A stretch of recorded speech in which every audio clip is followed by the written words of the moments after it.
Hello everybody and welcome to Encounter Roleplay. My name is Will, I'm a D&D sex icon, and I'm back today with the next episode and the full cast and crew of The Long March. So, let's go around the cast and crew, let's figure out who we are and who we're playing tonight, and let's start with our Dungeon Master, Josh. Josh, how you doing, my friend?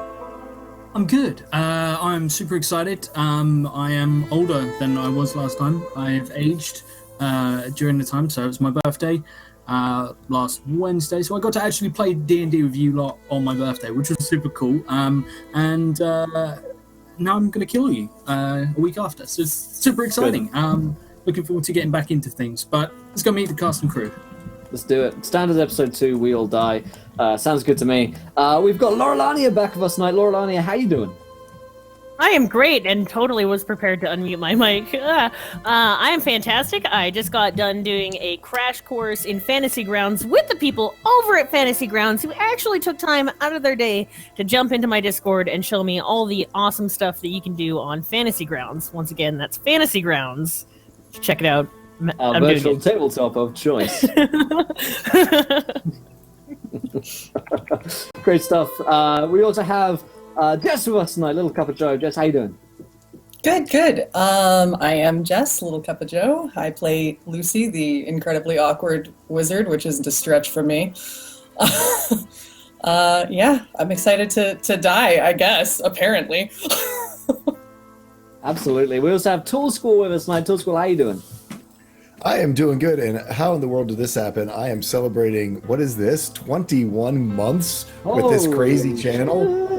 Who let that happen? How you haven't kicked me off, I don't know. But I am playing Calvin, our human bard, and I am looking forward to this. It's my first time playing a bard, so it's kind of fun and exciting, and I'm going to see how many people are talking in a southern accent by the end of the episode. Absolutely.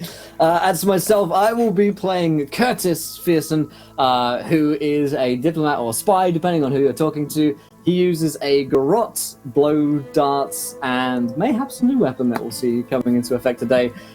He's here to try and work as best he can with the Kingdom of Rivercroft, but things have taken a turn for the worse. But before we dive into today's game and we do a little recap for you guys, I remind you of our sponsors. They're sponsoring Encounter Roleplay and all these crazy fun shows that we do. First of which is Fantasy Grounds, our virtual tabletop of choice, which has been mentioned before. Go over to their site, check it out. You can get free demo trials if you like it. You can buy it. There are a bunch of different licenses on there. They do, I think, 3 or 6 months free, what's the word? Buybacks. If you buy it, you don't like it, and you can get a refund. That's the word I was looking for, refunds. So you can try it out and play just a variety of tabletop games. We use all of our games here on Encounter Roleplay, use Fantasy Grounds, so that's Warhammer, that's D&D5E, that's City of Mist, that's Star Wars. There's just a ton of games that we use. We've got more joining the lineup as well.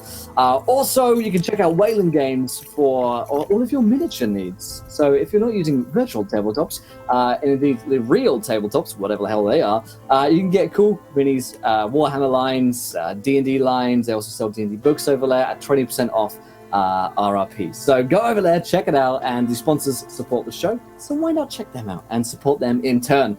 Also, you guys can interact with today's games if you didn't know. If you haven't followed the show yet, hit the follow button and join us. We're already halfway to a decision where you guys get to decide something which happens next in our game. And of course, here is the tweet for you guys as well. When we get to 20 retweets, we'll have another viewer decision where you can help us out or harm us, depending on how you're feeling. And of course, last but not least, you can donate to affect the game by giving players nat 1s, nat 20s, wild magic surges, or in the case of Ronan Z, a wild magic surge for each player. Thank you for the donation, my friend. Appreciate it. And evil cackle at the end. So we'll get to rolling lows, but while we do that, I'll hand over to Josh, our Dungeon Master for tonight, to remind us of what happened last week on the show. Indeed. So, last week on the show, well, it's actually coincidental because while they're all rolling for Ronin, I wait for the world to come to an end because Ronin has got really involved with the wild magic surges and actually flooded part of the continent. That is something that happened entirely due to chat interaction. So we are experiencing a huge downpour of rain currently in Ita. Half of Rivercroft is essentially flooding just because the rain hasn't stopped all week. It's just torrential. People are sort of wading around. It's getting bad. It's sort of like a couple of feet deep at this point. At sort of the lower sort of like in the bottom of valleys and everything. It just collects. So it's become a problem. The local tavern has actually taken matters into their own hands. What it was named before, you don't know. It has been renamed the Drowned Man's Refuge. It's run by a dwarf who has sort of decided to rebrand and capitalize on the fact everyone's sort of sheltering inside. And the reason there are so many people at this tavern is because we have the horror. I'm already seeing horror in Torskor's face. I'm going to presume it's a doozy. We've got it's everyone. Everyone's looking panicked. I'm loving this. So everyone is coming to Rivercroft specifically for the reason that there has been a announcement that the Prince of Rivercroft is having his coronation. This is all happening 6 months after a 10-year-long war has come to a conclusion, and people are looking to distract themselves from the misery of a post-World War world where everyone is struggling and there's famine everywhere and general poverty and a lot of death. With a great festival. There's cultural exhibits from all around the world, from the different kingdoms, from the Elven Empire of Elsium has sent all manner of fantastical items and supposedly even cuisine, even though we're in a famine. There is the Orc tribes who have brought sort of like weaponry and strange sort of tribal necklaces and attire and curious things found sort of on expeditions. There's everything is going to be here. But the party decided to go to the Drowned Man's Refuge, get together, have a little chat. They all met each other for the first time. Laura Lanier's character, Sarah, was hired by Curtis, who's Will's character. We've got an all-human party, which is very odd. He's hired her, along with his friend Calvin, the bard, to essentially be a bodyguard. He was told by her traveling companions that she was relatively handy in a fight, and they're also bringing along Curtis's wife. Maybe it depends on if they're in an argument in a situation where it becomes relevant that they are married, but they're not married. It's just a con, and she wasn't aware of it. Lucy, who is a human wizard from the Kingdom of Breckendale, they're all sort of gathered together, and someone came in very injured and pleaded for their help. Apparently, him and his friends were being ambushed down the road, and when the party went to find them, they found that, unfortunately, it was slightly too late to save his friend. The fate of the man who arrived at the tavern is as of yet unknown, because the party is gathered round a bunch of mercenaries who had lay into the travelling group, and it was discovered that this group were carrying a message that bears the sigil of the Crown of Rivercroft. And it seems to allude to nefarious things happening in a place called Farmer's Rest. I'm actually going to post something to you. I've made up a note so you guys can take this. If I do this and click share, you guys should have, if you go to notes, which is in Fantasy Grounds, top right-hand corner, you should have a note. So, there we go. Look at that. there we go. Oh, You notes. bring up and everything. Yeah, isn't that just the slickest thing you ever did see? Yeah, there Oh, we that's go. exciting. So, like Some that. kind of wizardry. Indeed, it is like wizardry. So the Oh, it's my virtual tabletop of choice. so the note reads, "They're dead. We made it to Farmer's Rest, but they weren't. We made it to Farmer's Rest, but they weren't the first. Someone got there first and butchered the envoys. Whatever happened recent. The bodies aren't yet cold. If we don't make it back to the castle, make sure this mess and it is cut off there."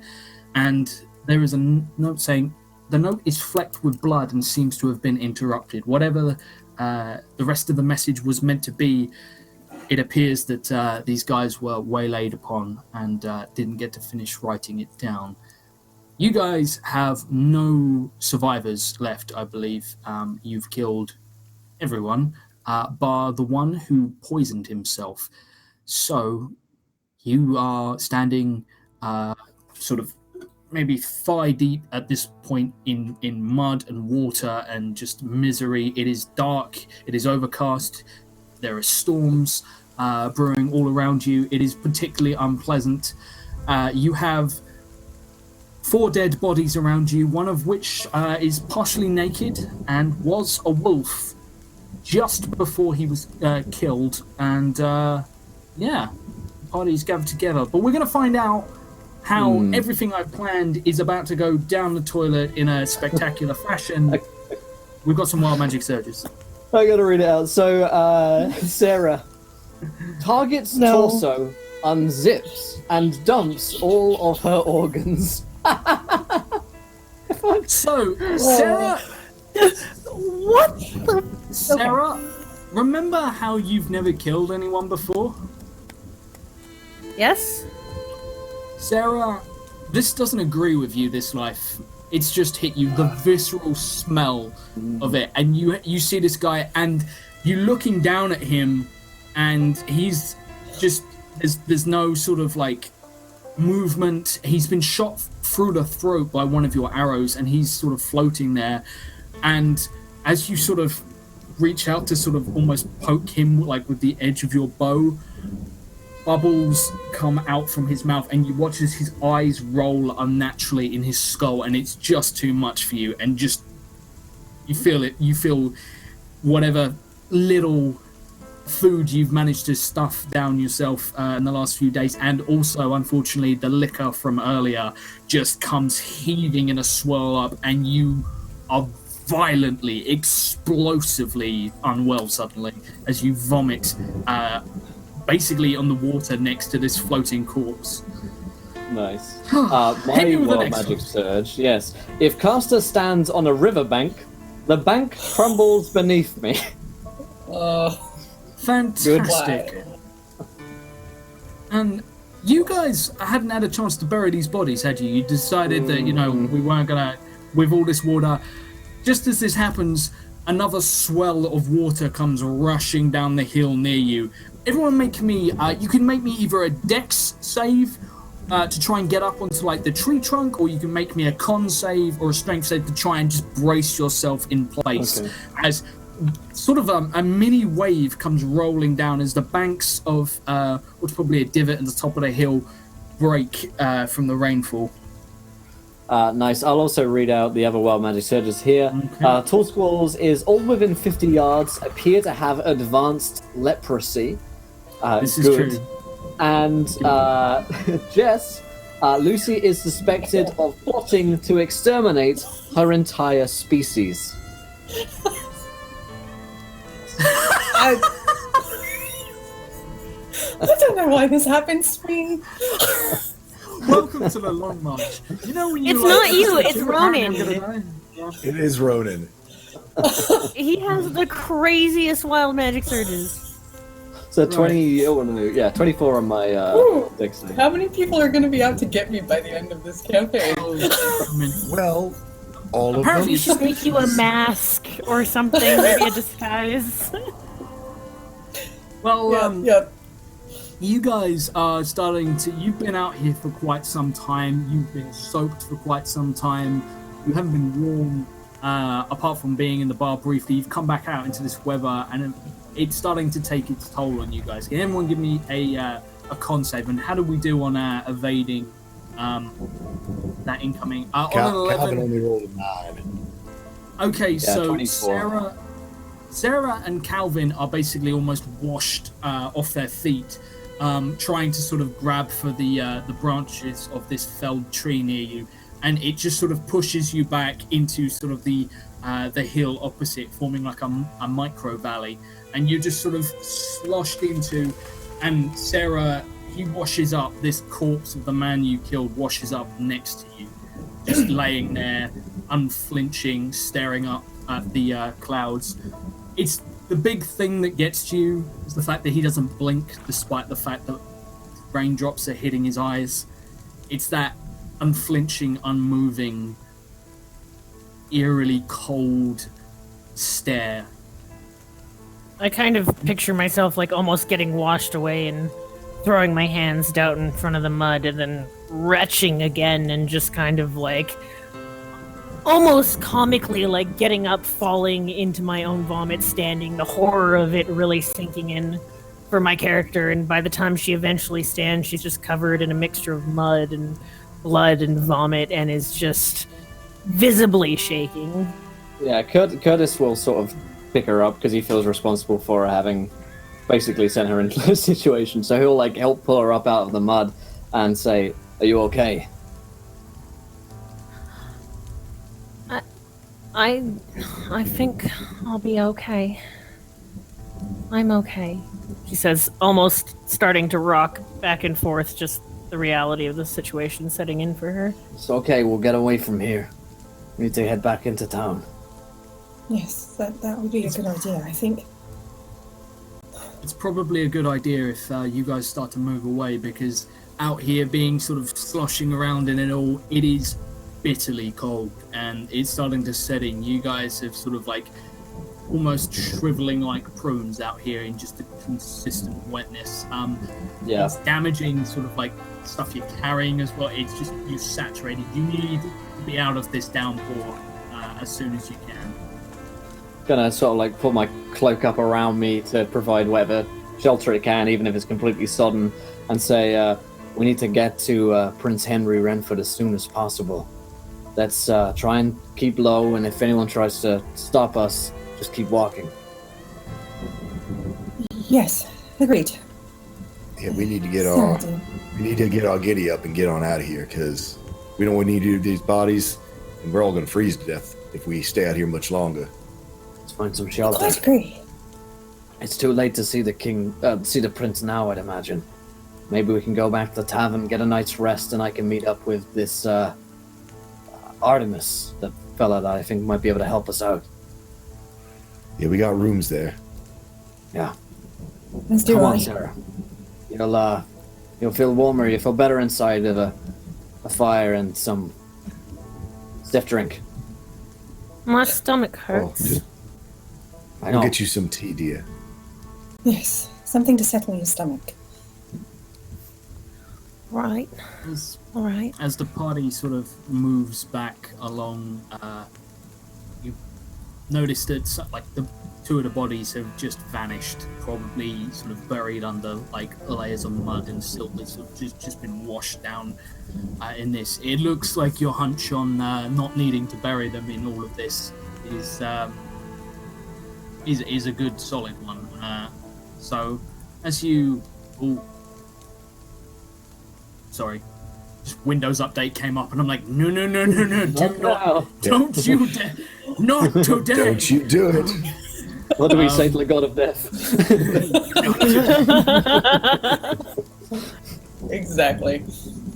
So as you guys move as a party through, almost having to sort of wade comically down this path that is a familiar one to Curtis and Calvin, as they have only just arrived on their wagon. You finally come round sort of the bank of sort of this huge hill to see in the distance the warm firelight crackling in the camps, and closer still the tavern.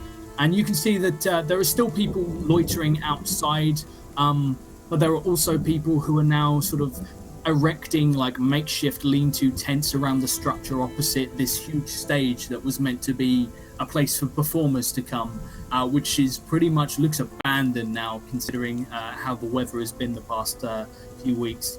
And you managed to sort of drag yourselves up the steps to what is thankfully a slightly elevated tavern, and onto the patio where people, the porch where people are sort of like drawing their clothes as close as they can to them, desperately trying to stay warm. But people sort of give you odd looks, especially Sarah, who thankfully the rain is just washing some of this away, but you all look an extra kind of miserable. Everyone around here looks pretty dreary considering everything, but you guys have that kind of aura about you that means the crowd sort of parts to the bar, letting you guys come in and take seats. I think we just like sit Sarah down by the fire and attempt to sort of warm her up. Yeah. Oh, Hey there, Golem. You got some hot water? I need to make up some tea for our little friend here. and a towel and a rag with some water, if you would, please. Goran nods and he gives you that sort of, you'll have to explain this later, as he sort of walks away into the back room, and you hear sort of tinkering and a little bit of clattering, and he comes out with a pot of water that probably just rainwater that he's collecting from a leak, but he comes over and hangs the pot from the fireplace spit, letting it heat over the fire, as hands you over some rags and pulls out what are just like the most thin, uncomfortable, rough towels you've ever seen, but he hands them out to you liberally and just sits with you. What exactly happened out there? I'm going to start, when the water's ready, dampening at least one of those so I can help clean up Sarah a little bit, since she fell in her own sick. Mm-hmm. Yep, I've got take some packet of herbs out, and when some of the water gets boiling, some tea. This here is a tea my grandma used to make all of us. It'll settle your stomach down. She looks up at you and gives you just kind of a half smile and reaches out with her little hands and feels the warmth of the cup and kind of is starting to look like she's coming around finally. Takes a sip. I'll say to Goran, rough weather out there. Kid's not used to it. He give me a deception check. It's not like let's see, it's plus. That is a 21. That was nearly a 1. I saw that. Yeah. I saw that. Yeah, that was that close. Having an actual dice tray is one of my favorite things, because you watch it and you're just like roll, please. Yeah, it brings the dramatics back in. On a 21, he doesn't necessarily give you a I believe you look, but he shuts up and there's no further questions from him. And, it's pats you on the line. shoulder. Yeah, he pats you on the shoulder and just says, if you need anything else, just I'll be at the bar. And Good man. weaves his way back to service. Sarah, how you doing there? Feeling any better? I think that my dad would have been proud of me. I think that I think you would. he would have known that I did my best. She smiles again, kind of. Where's your Just a little lost hope in her eyes. Where's your pa now? Is he somewhere in the Freelands or elsewhere in the realms, or? He's not around anymore. I think he's still out there fighting in the war. But he never came home. A lot of good men went out to that war and didn't come back. I'm sure he thinks of you often, and I'm sure he would be proud of you. If he's a fighter, then I'm sure you could put him to the test. I hope that I can see him again soon. I expect you'll make him proud whenever he returns. Well, we're gonna become great heroes. We're gonna go and save the prince. And everyone's gonna know who we are. We'll be celebrated. It's looking that way, isn't it? And Lucy will look to Curtis a bit surreptitiously. Right? Heroes? Or heroes. Heroes can come from just about anywhere. You don't have to be about special to become a hero. You just got to do what you think is right. And we make it interesting enough, I'll sing us his tale, and then I can tell you for sure we will be famous. I think that we're all special and that we were meant to be together. All right. Sarah's then. kind funny of way to clinging do to it the idea sometimes. of fate. Well, I think it's a good idea we all get some rest. We need to be on our best game. And let's make sure that none of us speak to anyone about this. The people who did this, dangerous folk. I wouldn't want us to get any more caught up than we already are. Agreed. Sarah, dear, I've got a room. You can stay with me tonight. Can I see your wizard book? Yes, but, be careful with it, if you would, please. I won't touch it. I just want to look at it. I've never seen... Of course. Okay. It's honestly really quite boring. It's a lot of notes that make very little sense, even to me some days. But yes, I'll let you see it. I know how to read. When they head off, Curtis will say, Calvin, a word. I was about to come have a word with you. So we can head into Curtis's chamber to be completely certain no one else is chatting to us. Yeah. As you guys are heading up the stairs, you actually see someone heading down the stairs who you recognize. He's not got his sort of death's cowl up, and underneath you can see that he looks relatively sharply dressed. He's wearing sort of a black suit with a white shirt, but he doesn't have his scythe with him either, but he is that unmistakable sort of pale and scarred face. It appears to be Goddard, who was traveling with Sarah, who stops in front of the both of you and looks to you, Curtis, and says, "Do you have a moment?" Didn't you get all slicked up? Where are you off to? Some of us have style. He looks Calvin up and down, not in sort of like a taking a jab, like an appreciation of your style. Yeah, I always have time for a word with a man of style. He rolls I his travel eyes exclusively with men of style. He says, "Well then, travel with me. It's a short way." And he walks down the hall, past the room that you guys have been given, to the room at the end, which appears to be sort of slightly nicer, with large double doors as opposed to the single doors that most of the others have, and opens it, allowing you into a simple room, which is actually, it looks like it was quite nice, but most of the furniture has been pushed aside, and sat in the room, it just sort of like in almost the center of the room is a bag, is a green doctor's bag that has reptilian scales on it. But there is no one else in the room. There's just a couple of chairs by the fireplace, and he waves you in and closes the door behind you, taking a seat, and the snap of his fingers, the fire sparks to life. Well, why don't you just make yourself at home here and do your own redecorating there, buddy?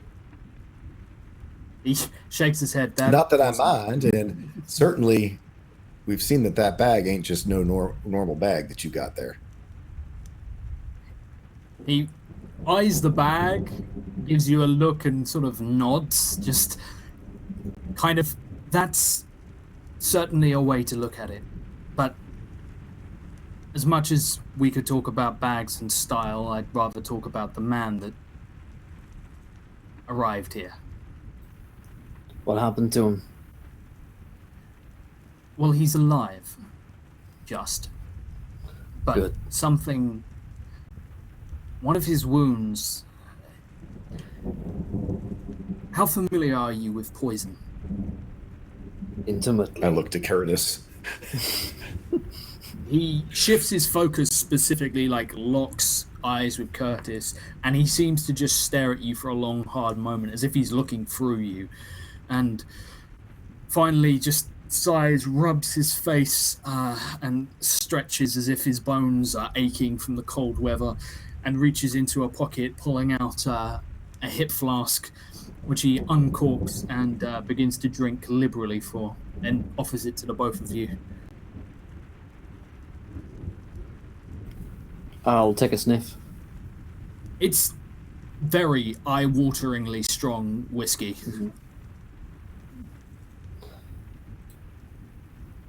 I'll pass it to Calvin. Not drinking.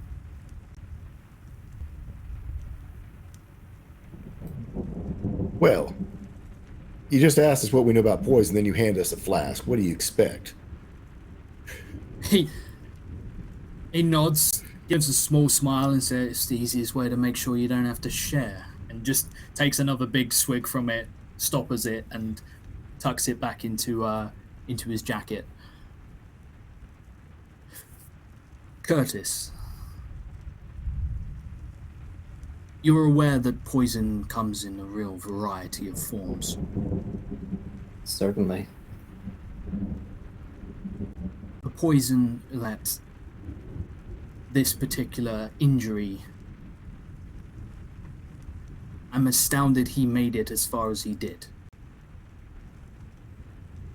There's a creature that lives underground called a purple worm, and it's got some of the most virulent poison that is known to mortals. We found traces of it on his clothes around the wound. We've done what we can, but most of the damage is irreparable without extreme measures. You're saying he came from the Underdark? I'm saying the poison that penetrated him came from the Underdark. And because of where it comes from, well, a single vial of it would set you back several thousand gold pieces. I'm familiar with the vial, but they're not exactly common.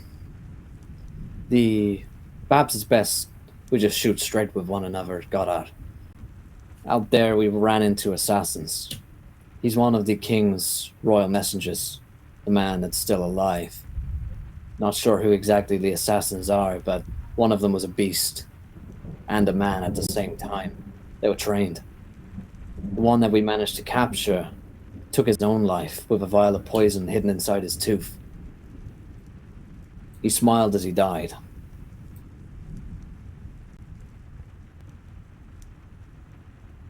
He looks away and stares at the fire for a moment, and that speaks to fanatics or zealots, someone who believes in a cause so desperately that they are willing to throw their life away. If he were well trained, he would have stayed alive for a while and strung me along with misinformation. But he was just crazed. I saw the look in his eyes. Do you know who they are, Goddard? If you do, you should tell me.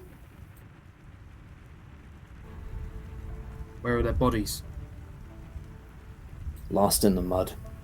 We couldn't bury them. Too much water. Did they have anything upon them? Anything that could identify them? And how is it that you knew that people they attacked were messengers? They had a royal seal upon them, and a note to be delivered to the Prince of Rivercroft. It told that everyone was killed before they arrived at a place called Farmer's Rest, and that somebody knew that they were there. I'm not sure what plot we've stumbled upon, but it's one which I believe may be of great importance, seeing as the prince is yet to be coronated, and we've got every noble and diplomat and spy and assassin from all of the kingdoms in one place. He nods for a few moments and says, "If that's the case, I would seek an audience with someone in Rivercroft who the king, or prince, as he's yet to be crowned, trusts. None of his new advisors that will have been sent by the kingdoms. You need to find someone that knew his father.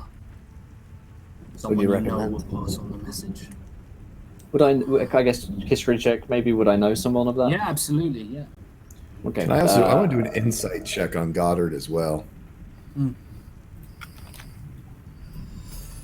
Yeah, it's just a 10. Oh, and thank you to Isriva. If Calvin could be so inclined to roll 3 wild magic surges, thank you, Isriva. Oh well, ain't this gonna get I love how interesting? Squall paused for a second and then remembered he's playing Calvin and was like, ah! Oh, that's me. Okay. I'll Yeah, get 10 to on rolling history, then, I guess. 20 on insight. A 10 on history. You don't know who's still around, and you wouldn't really know. You'd know sort of like maybe a general or someone who you might have encountered sort of running information in the war, but no one who'd sort of be considered like a personal advisor to the prince or the king before him. He shakes his head and says, I don't know of anyone in Rivercroft. I'm not from here, from Breckendale, but if you were to be looking for that, you'd be wanting someone with their finger on the pulse in the area. We've only just arrived ourselves, but we'll look into whatever we can. And I think I know a guy. if you need any aid, we'll be here. Goddard, I'm concerned about the girl. You know her better than I. But just then, she killed a man. And, well, I think it's changed her a bit. You know her better than I do. Is there steel in her? Or, if not, I can send her back to you. He pauses, looks back to the fireplace, and reaches out his hand as if trying to warm it. And as he does, he sort of flexes his fingers slightly, and you watch as the fire grows and builds, and you feel the heat sort of come over you, not like an unbearable, it's not like an inferno, that it just suddenly it intensifies, and the flames, with the slightest movement of his fingers, you watch as the flames dance into shapes. It's almost hard to really make stuff out, but as he speaks, the flames take form, matching his words, and he says, when we first found her, she was near dead. Had nothing, no one, starving, a fever. She'd been without food for God knows how many days. We expected her to perish without our help. But since then, she's pulled her weight. She's foul-mouthed at times and has an attitude, but that all comes from hardship and seeing things that privileged folk, they don't see if they can help. She knows just how desperate things can be. And I believe there is steel in her yet. Okay. Never forget the first time you take a life.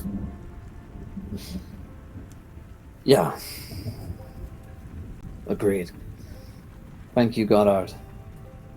Are you looking after the man? Can he be spoken to?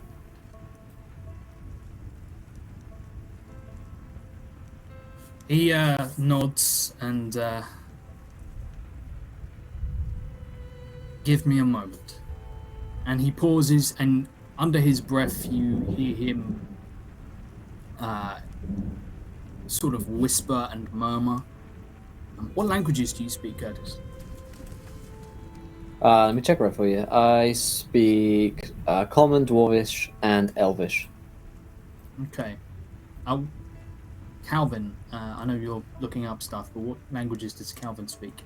I speak a ton. Give me half a second. I gotta remember where Also, they are on this sheet. While you're looking that up, we have a viewer decision as well. Okay.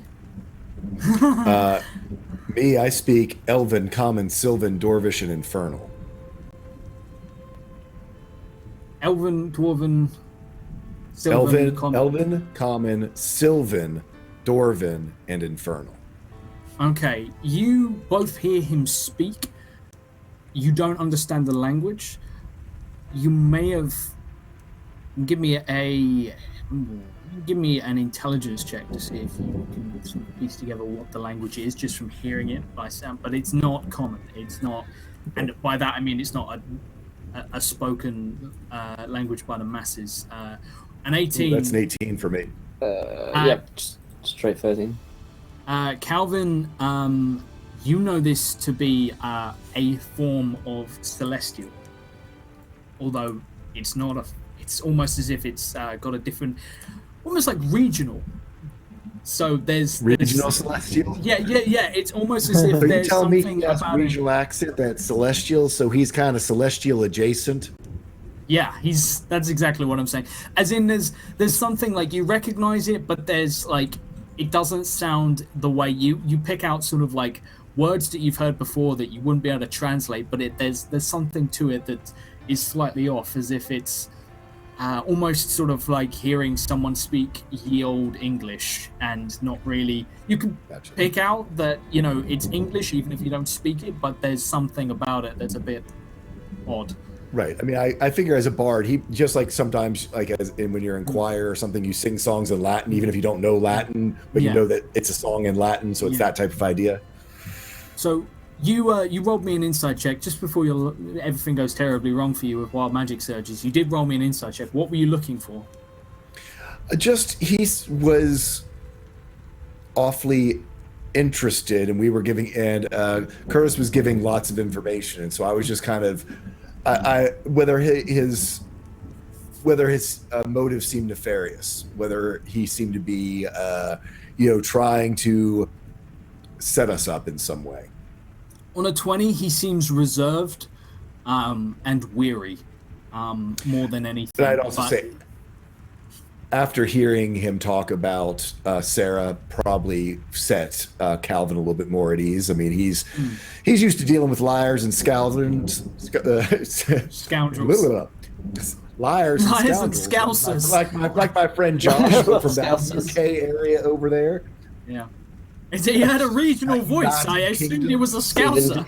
Like Stephen Gerrard. A scouter, yes. Fucking right he was. So you... We got these wild magic surges in, by the way. If you right. Did you see all the fun and excitement that I have bestowed upon myself?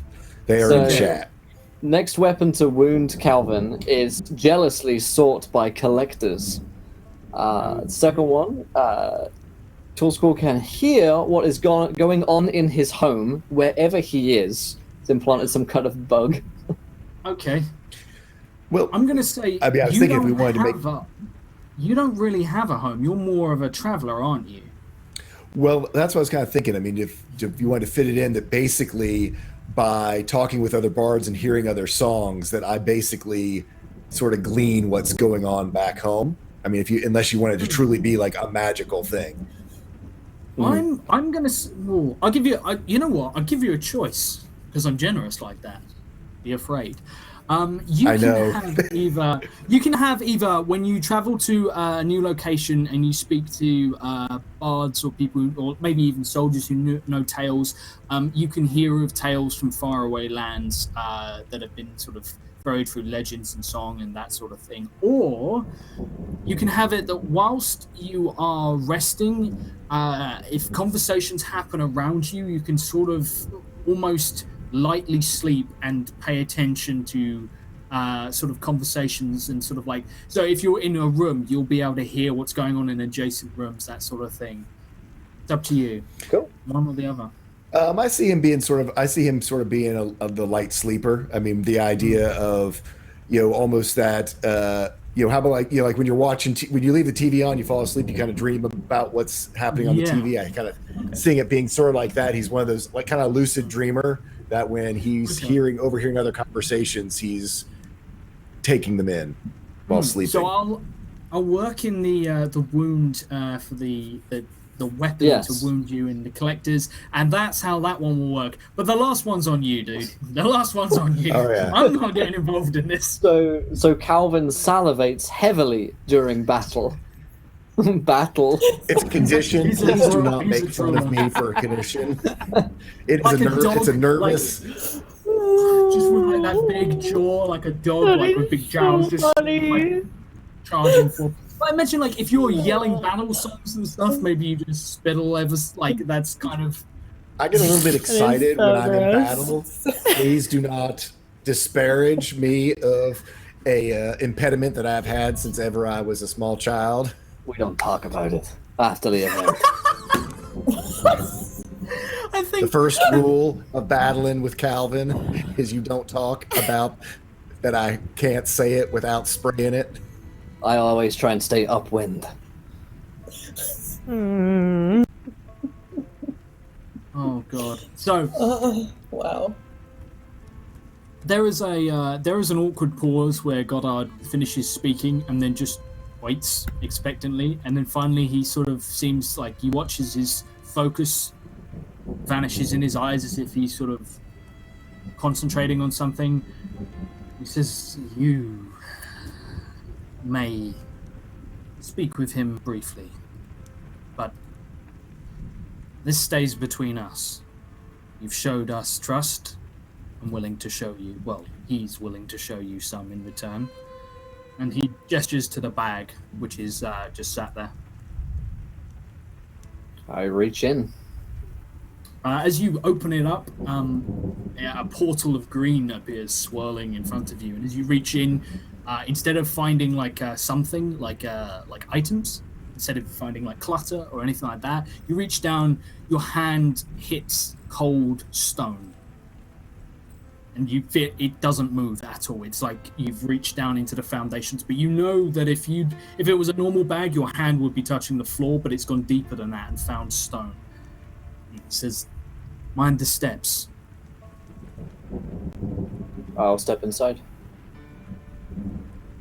Calvin, you watch as Curtis takes a step inside, and as he takes another step, he just seems to drop violently, but you don't hear him. He doesn't look panicked. He doesn't have that kind of like flurry of hands. He just steps in and vanishes into this swirling green portal. You don't mind, we'll stay right out here just in case he can't find his way home. Or Just- do you need to guide him once he's down there? How big is that? How big is your space down in there? Oh, he's not going to get lost. It's an impressive bag, but it's not that impressive. You sure I can't tempt you with a drink? I take out my tankard. My tankard of I take out my tankard of sobriety. And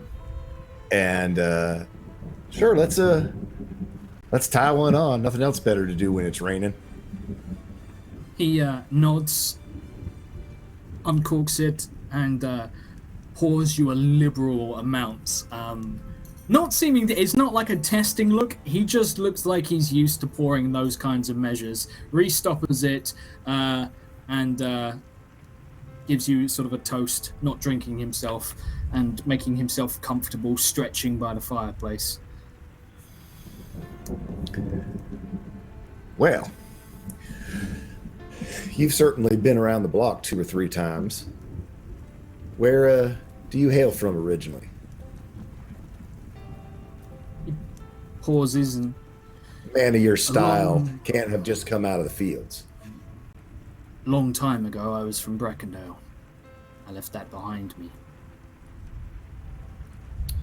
Many seem to be doing that lately. The biggest problem you'll find with Breckendale is when people leave, it's generally not to flee Breckendale. It's generally to claim territory in their name. Heard about that too. They tend to spread like fleas on a hound dog, and dig themselves in like ticks on a badger. No disparaging them. They certainly do. And sooner or later, that'll need to be addressed. Well, I figure they ain't gonna hang out too long allowing no Newfield's coalition of farmers keep them from what they think is theirs. You been hearing any whispers about that? Shakes his head. I'm not necessarily politically connected. That's my... almost refer to him as friend there. That would have been disastrous. The dwarf. He's the one with political connection. I'm the one who does all the heavy lifting. I see. Well, that's interesting. So what brought you here other than that youngin' who was so excited to come find adventure? We were traveling through Rivercroft looking for someone else. Someone over in Ironheart. Someone still missing. And then our destination brought us here. Howard's business is on behalf of the Black Mountains. Mine is to see what I can do here for those who genuinely deserve it. Howard's from the Black Mountains, all the way out there. Now that's a group of folks who don't venture out very often. They tuck themselves in like bears during hibernation. I heard their mountain came down on top of them. There is a feeling of unease amongst the dwarves. The orc territories were gifted to the orcs in exchange for them being worked and their food being shared with the dwarves. They led them through from the wasteland, gave them territory where they could make a life, make homes for themselves, not fight each other to the death over measly scraps. But now overrun with refugees. Food is scarce, and the orc tribes, a lot of them went to war, which leaves it weakened and sharing a border with Brecondale, who is already mobilizing military forces to fortify their perimeter. The dwarves are curious to see how long it lasts before Brecondale moves into peacekeeping tactics, sending soldiers to police the general populace and taking a fair share for their work. Yeah, it's mighty interesting how Brecondale always feels as though the way to keep the peace is going to war. Not my preferred option, I gotta say. But there's a real problem out there. That's what the songs and tales are telling. Well, it's everywhere. There ain't enough, too many people, not enough food. And here we all are, sitting in the breadbasket with every vulture in the land circling, and this poor kid about to inherit a whole heap and mess of problem. Well, he's about to inherit a whole lot of friends who are looking out for him in his kingdom. And we're curious to see how many of them he's going to turn away, because many hands stirring the pot does not make it good broth, I suppose is how you would say it. You about got it right, but yeah, I know your idea, what you're talking about. It's a quick way to spoil the soup. Too many chefs in the kitchen. He nods.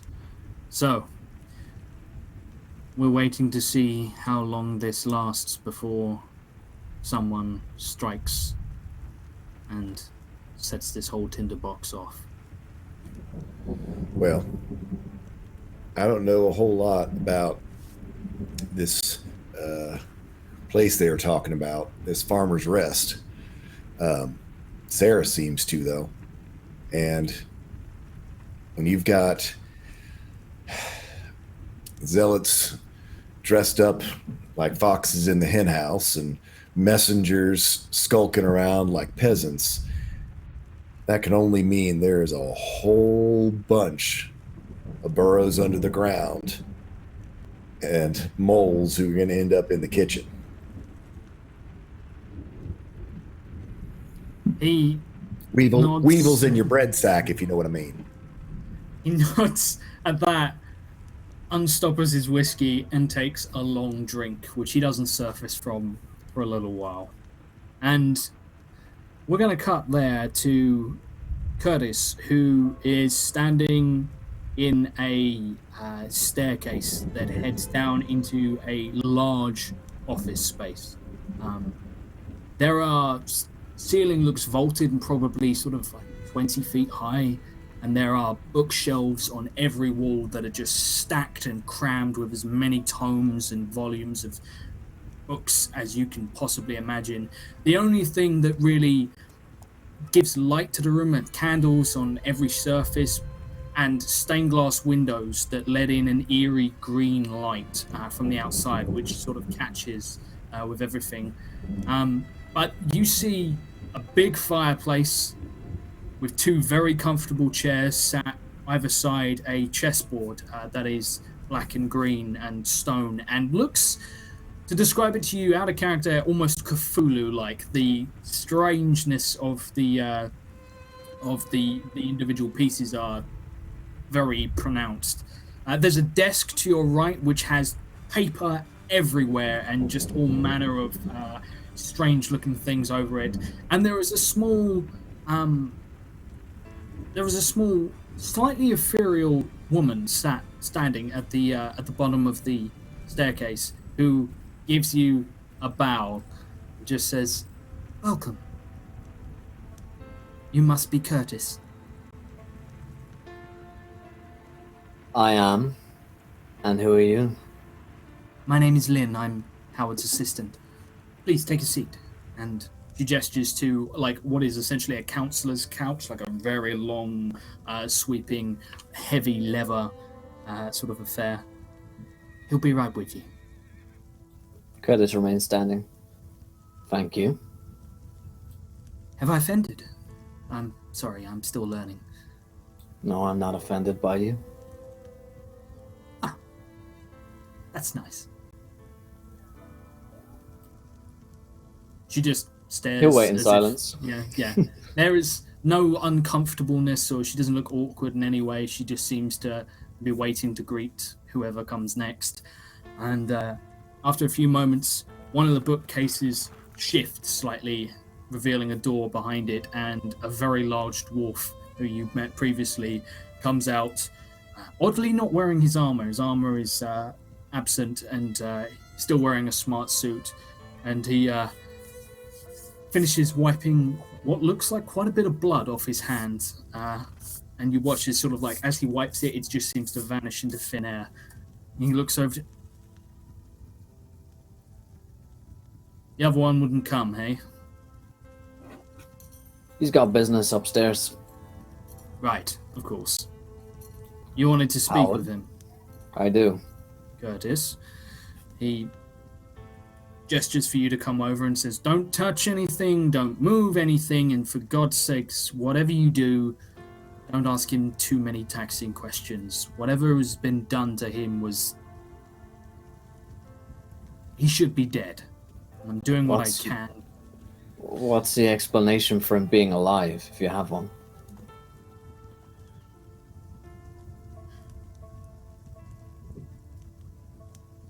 Goddard mentioned that someone killed themselves. Took their own life.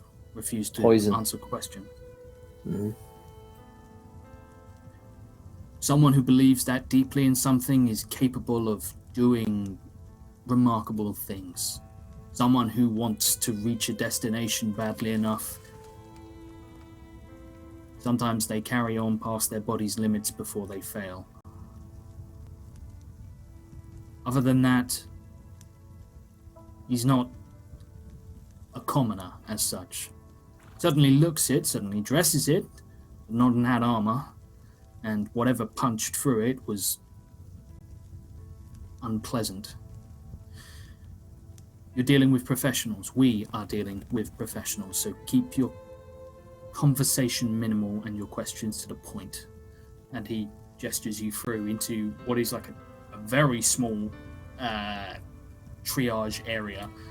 Simple, well lit, plenty of tools, manacles on the wall, which is a little offsetting, but there on a uncomfortable looking slab essentially is a man who is struggling to draw his breath. A kind gesture. That's a wild magic surge at random as well from Life Okay. Finger. Josh, you can start. I'm gonna ooh. D4. Here we go. That's a 4. We'll get to her shortly, and let's hope that she doesn't want to genocide any more races after this, because God, she's got a real knack for it. Yeah. Oh no. Yeah, If it ain't our little cup of Joe, she's just gonna get another wild, crazy surge going on. So yeah, if you want to roll She's that for wilder me, than a wombat, I shall. and a twister. Oh, God. I just will, put on this awkward face just to throw you all off. I'm really quite sociopathic. Oh, I'll absolutely. I'll step towards this guy. Is he conscious? He is conscious. He is wearing a simple white tunic that is slightly ill-fitting and already sort of saturated with blood on his shoulder. And his clothing, his shoes have been removed. He's unarmed and just wearing essentially his skivvies. He manages to look to you and... Did you get to him? No, not yet. We're going to. I promise. You have to help him. The satchel. That note has to reach the castle. Okay, what's your name? Not that it's important, but Clarence.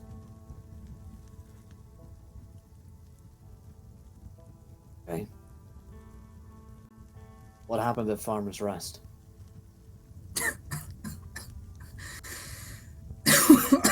He starts laughing, but it quickly becomes sort of like a choked, sort of desperate sort of sound, and it's a few moments before he manages to draw enough breath to settle himself. He says, "We thought they were demons. Fiend touch that had slipped through the line or never left. Some kind of beast. They came out of... I don't know where. They'd already butchered the invoice. And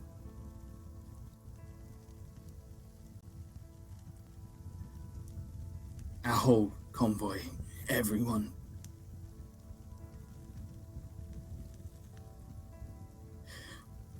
I didn't have a chance to fight.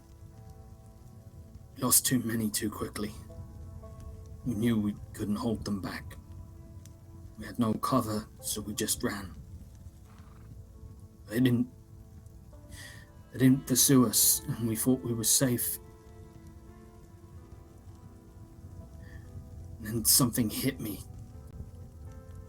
I thought I'd been punched, drove all the air out of me, and I looked to my shoulder, and he glances down to the wound, which is already, you can see the white being stained by an increasingly large, almost like a huge rose blossoming on his chest. And next thing I know, I was on my back, and I could hear Damien fighting, and I knew we'd lost. Whatever the beast was, it got out of hand, and in that moment, in the chaos, tore down a tree, and with all that was going on, I ran. before they were letting me go, I guess whatever was on the boat was supposed to do the job. I see. So,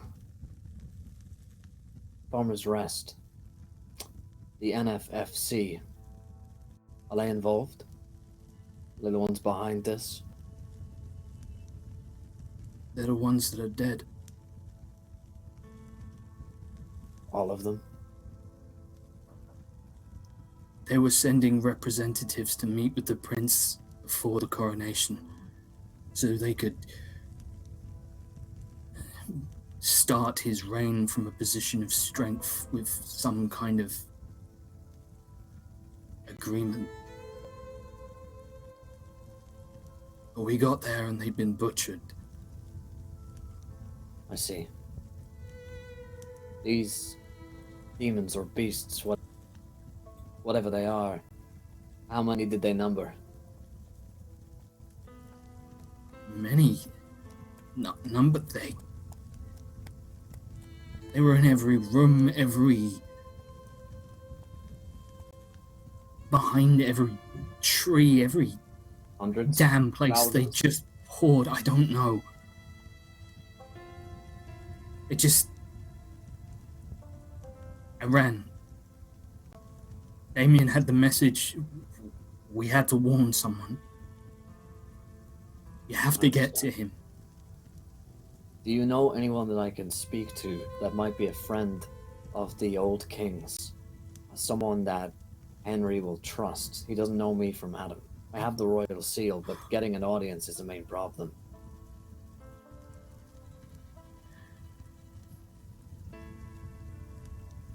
Roll me a persuasion check. Alright, I will.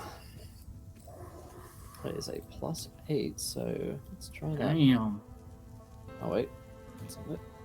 That is it. That is going to be a 14.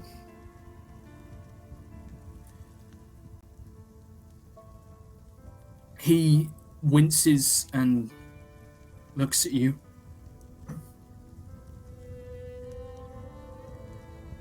There is a man.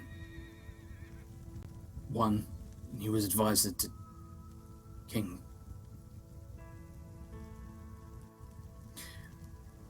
His name is Stavros. He's not particularly well known of outside the castle walls, but in the castle, very little gets by without him knowing or being involved. Almost the closest thing we've ever had to a spy master. He's the man you need to speak with. Okay. Tell him we lost the whole convoy and everyone with it. He'll know. I will.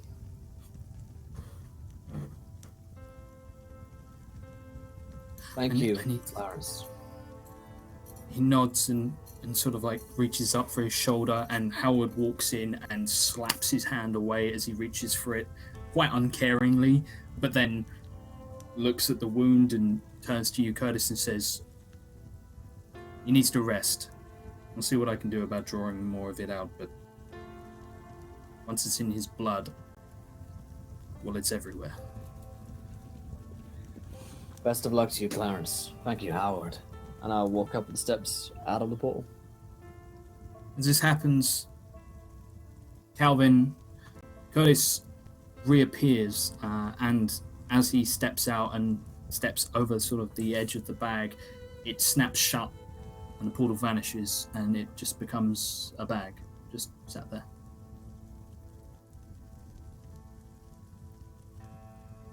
We have everything we need. Thank you, Goddard.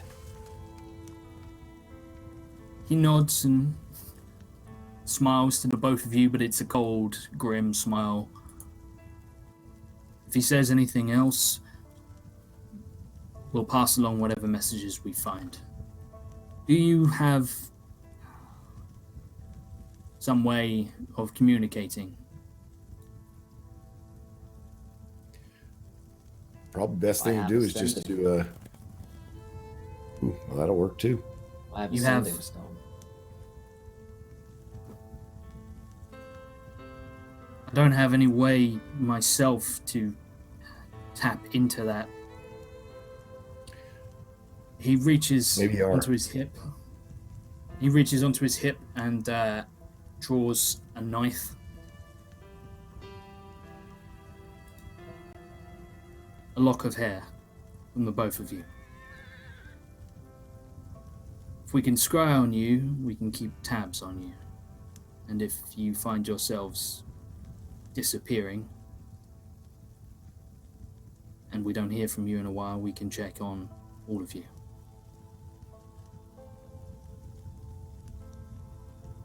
Pass. It's always nice to have friends who got your back. He rolls his eyes at Curtis and, you don't know me, you don't trust me. But at this point, we are keeping this as quiet as we can. No one else in this tavern knows the fate of that man. Now, we are going to tell people that he perished, and he still might. And then we're going to see about transporting him back to wherever it is he was stationed so he can better deliver the report himself. But in the meantime, everything that he shared with you, that's only worth something if you have the breath to say it. Calvin never leaves my side. If you find him, you find me. He holds the knife out I for look- Calvin. Yeah, and I look to Curtis and go, I know you're not very fond of the idea of people watching you and what you're doing, but unless you plan on keeping track of every drop of blood you spill, every hair on your head, every cup that you drink out of, they can scry on us wherever we are, whether we like it or not. And so I just, I take the knife and whoosh, take off a piece of hair and head it to him.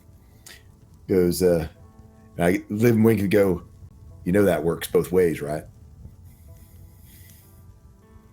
Goddard just chuckles and,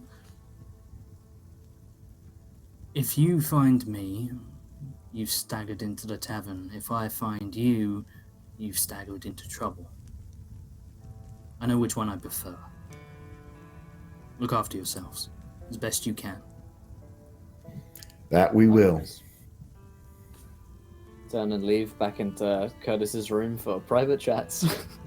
Yeah. As you guys head out, we're going to cut away from you momentarily, and turn to Lucy. Lucy, your room, you've actually got quite a nice room. Your room is up another flight. It's the attic room. It's not particularly spacious. You have to sort of stoop in places, but you've got sort of like half the floor space of the tavern. It's not a big tavern. It's quite tall as opposed to wide. But it's nice to have sort of like room to spare. And there are extra bunks up here, but there's a big bunk by a small high-set window that if you stand on your bed, you can look out into the misery that is the weather outside. Other than that, there are a few places where, pots and pans have been put down to catch the leaks, but it's not too bad up here. And there's a wardrobe, a chest, your basic sort of stuff. The fireplace is cold, but easy enough to get started. And Okay. I presume you're bringing Sarah with you to peruse Yes. your... Yeah, to peruse the magic book. Yeah, so I'll, after kind of getting our bearings in the room, and just quickly sorting out, all right, you can sleep there, dear. That's for you. Take whatever space you need. And I will be there, I think. Thank I you. suppose we'll get ourselves settled in, and we can have a look. It's not the most interesting thing, but Lucy will pull out her spell book, which is just it's not anything fancy really. It's a very practical, fairly thick leather bound tome. that you can kind of tie on the sides. It looks kind of like a journal. Sarah really. doesn't touch it. She looks at it like it's the coolest thing she's ever seen, even though it is just a book. That's really amazing, and that's where you get all your powers from. Well, not quite from there, but it's where I write down all my spells and where I keep them when I'm not using them. It's a little difficult to explain. Honestly, I'm not a very good teacher, but No, I think I understand, because me pa, he told me that sometimes when you're in battle that things will just come to you. So maybe if you read it and it's time to fight, then it just comes to you. something like that, yes. Takes quite a lot of study, but eventually you sort of, if I find others, I can write them in this book and keep them for my own use later. That's about the size of it. It's Sarah kind of smiles its sheepishly. There's its uses. Do you It's a think that we're going to be practical heading off on an adventure tomorrow? tool. Well, I think we're going to want to find the prince. But I don't know that we should really speak too much more of that. I think that Just you're to be right. safe. Sarah goes into cleaning her gear kind of very methodically, the way that her dad taught her, stripping everything down, drying it out, cleaning it off, and actually finds comfort in a very familiar routine and the presence of Lucy in the room. While Sarah's doing that, Lucy kind of thinks for a moment and is like, do you know what? I'm going to show you another trick. Let's see. And it's going to take a little bit of time, but Lucy's going to kind of do a sit down and start sketching out some things in a space on the table just with some chalk that she has. Kind of doing a little ritual. I'm going to do find familiar and summon my familiar. So after a few moments, there's just kind of this faint gathering of mist on the table where she's gesturing and sort of shaping into this blackish cloud that starts to vaguely become, it's sort of indistinct at first, but then you start to recognize that it's a feline shape and it's very large. And after this kind of mewling sound, it's a large, thick-furred black cat, kind of like a Maine Coon, sitting there on the table. Ah, there you are. So good to see you, Rick. It's been such a long time. He didn't like the rain, so I didn't want to, have him out and about. But he's been my companion through my travels. Rick, this is Sarah. Go on, you can Sarah's touch him. just like shocked. Does he understand what I'm saying? Can he hear me? He does, but he can't speak. She kind of crouches down and reaches out to the cat to see if it'll come towards her, just like amazed at this creature. This would be a question for you, Josh. Do you seize do you want control of the familiar, or do I do that? I'm gonna say you. I mean, at the moment, he's your familiar, so. It's Okay. not necessarily you command, like you tell him sort of to do stuff. He generally Sure. cooperates. Okay. Is he a sassy cat, or is he like I mean, well-behaved or yeah. trained? Mostly a bit. sassy cat. I mean, is there any other type of cat than a sassy cat? No. He sort of he comes over, purrs gently, and sort of rubs against Sarah's hand for a second, and then seems to be very interested with the room he's in, and begins to sort of walk around as if looking to see, what is now his, because this room is now his. So what does he have in his new domain that he rules over with an iron claw? Yes. I can show you a bit of magic too. Oh, really? What sort of tricks have you got up your sleeve? She goes over to her pack and pulls out her gaming set and pulls out some dice. Oh, I can make this roll whatever number I want it to. Oh, that's quite a fancy trick. Let's have a look. Show me what you can do. She throws it 4. It Tumble around. rolls. Yeah, indeed, and it lands. It lands sort of on the edge next to 4, and then just tips. And number 4. Right up. Oh. Well, so it is. Big I bet question. that's a useful trick. What? It's quite nice when I'm trying to win drinks at the bar. Howard and Goddard told me I shouldn't do it too often, but it does the trick. How many sides is I'll the bet dice? it Big does. question. 6. Okay. So it's a cube. You said that I shouldn't learn how to gamble with it, but they're not around anymore, and I figured maybe you could teach me. I teach you gambling. You know, I have a sneaking suspicion that She looks at you with the Curtis- biggest, saddest eyes. Can I roll persuasion? Do it. Yeah? Okay. Please do it. I'm down for it. I'm trying to figure out how to do I click and drag the dice? No. Persuasion? Yeah, just click on it. No, I'm screwing up here. It's a charisma plus 2. Okay, so 20 plus 2 Double click. is a 16 total. Double click? Okay. Hmm. 16 in total because I just added the plus 2 from. Okay. So on a 16, she is pretty well versed in the puppy dog eyes. She's got the Okay. bottom lip going, and it's just Yep. quivering. So you know, It's been It's a not really that I don't hard want- day. oh no dear. It's not Yeah, that I it's don't want been- to. It's more that I don't know the first thing about gambling. I just don't. I've never. Well, I lose. The 1 or 2 times I've done it, I've lost tremendously. So I'm not really the person you should ask, I think. But I'll play a game with you if you want. You'll probably win if you want practice. I definitely want to stay up and play.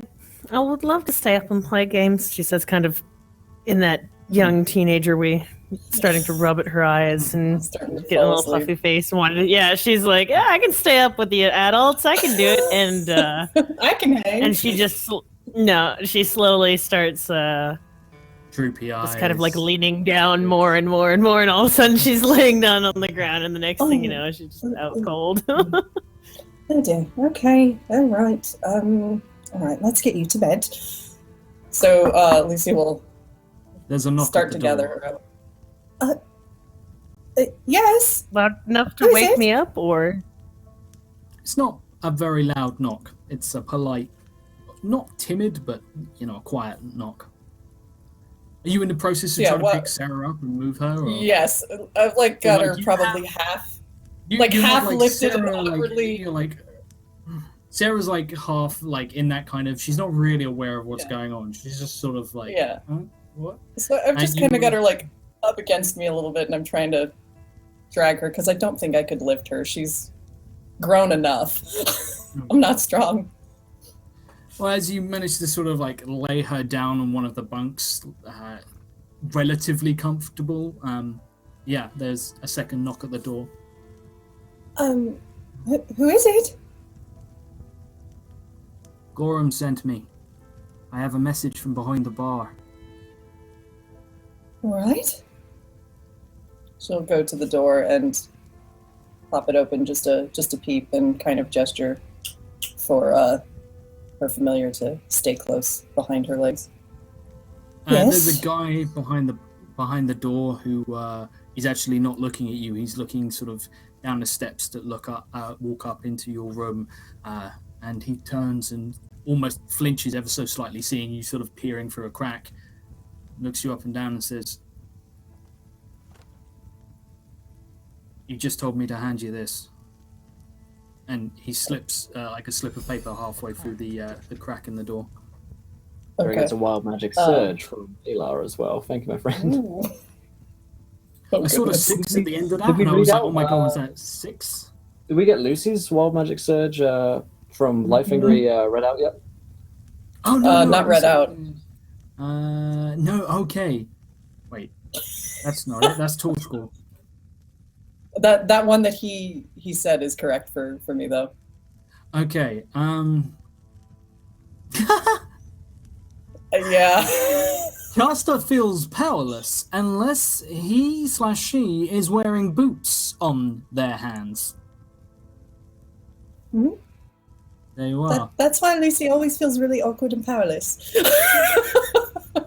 This is true. That's my maybe one story, day and I'm she'll sticking to it. like maybe one day she'll discover that if she just put boots on her hand, she'd be invincible. The second one is that any fires set by her produce no heat. So that's good.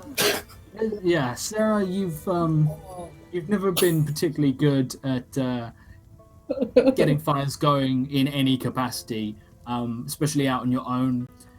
And it's been terrible given the fact the weather has been so dreadful. Like, you have tried and tried, but no matter how badly you try and strike fire, it just never seems to work for you. You've never had the hang of it.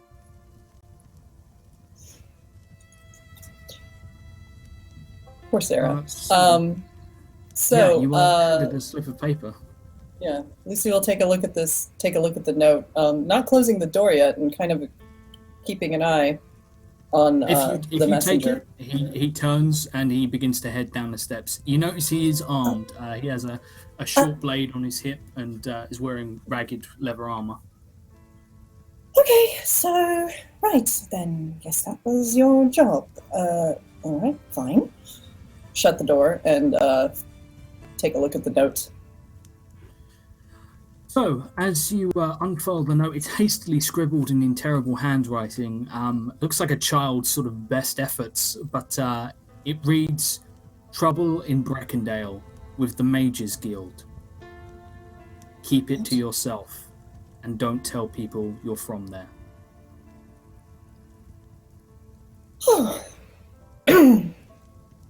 Crumple up the note. And firebolt seems like it wouldn't work as a thing. I just want to burn it. You can just like summon like the beginning of the firebolt and just let it sort of Okay, and just, like- crackle and burn up in your Okay. hand. Yeah, I'll just she'll just kind of burn it away to nothing. Unfortunately, during your distraction, Sarah has just fallen into the sleep of death. She is just KO. You've tried picking up Rick when he's asleep, and it's that kind of... Sarah is in exactly the same position. She has claimed this bunk and does not appear to be movable at this particular time. You wake her up? Okay. Give her a little nudge, but if she's not... Nothing. She is All right. KO.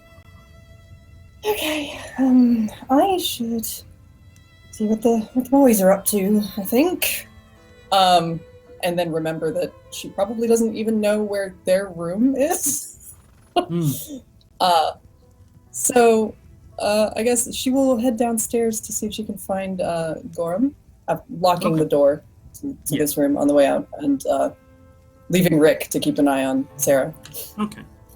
So as you head downstairs, we'll pan down through walls, through cracks, and through groaning wood to a room where Curtis and Calvin have just entered. It's Spartan, it's basic, it's not comfortable, but the rain isn't hitting you, which is blissful compared to your last few days of travel, as you have privacy once again.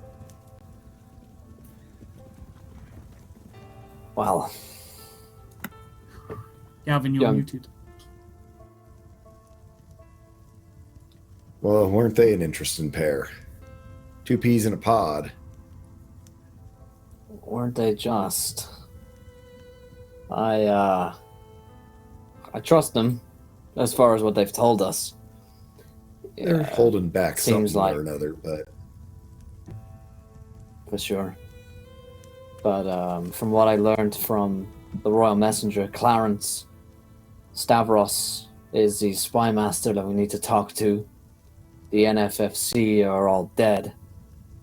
and there are some kind of army of demons or beasts, probably like the ones that we saw at Farmer's Rest.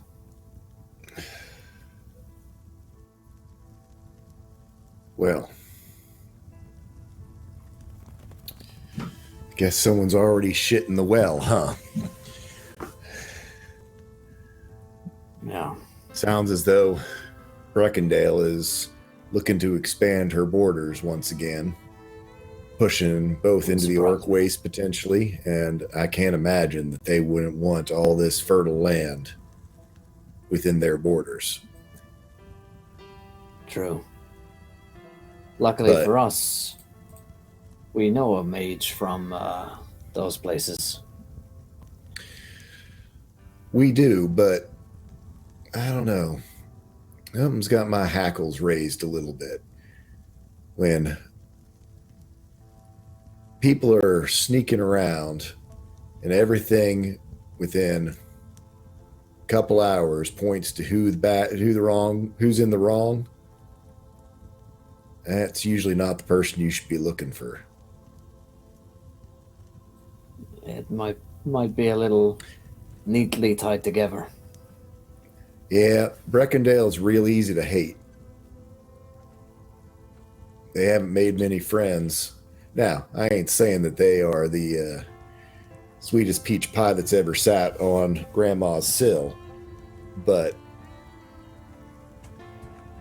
I also am not sure if they are as clumsy to just suddenly decide right in the middle of this here coronation that they're going to take over by force. It's messy, for sure. And either way, they failed so far as that we know. Well, the new Fields Coalition is dead. You got a whole nother power vacuum to deal with. Heck, this is where you just sniff out who's got the most to gain. And the answer is pretty much everybody. True enough. I wonder if this Stavros might know more about who could be behind this. If he's connected, he should. Well, if he was a spy master, he's certainly going to know who's gotten themselves in the position to benefit the most. But,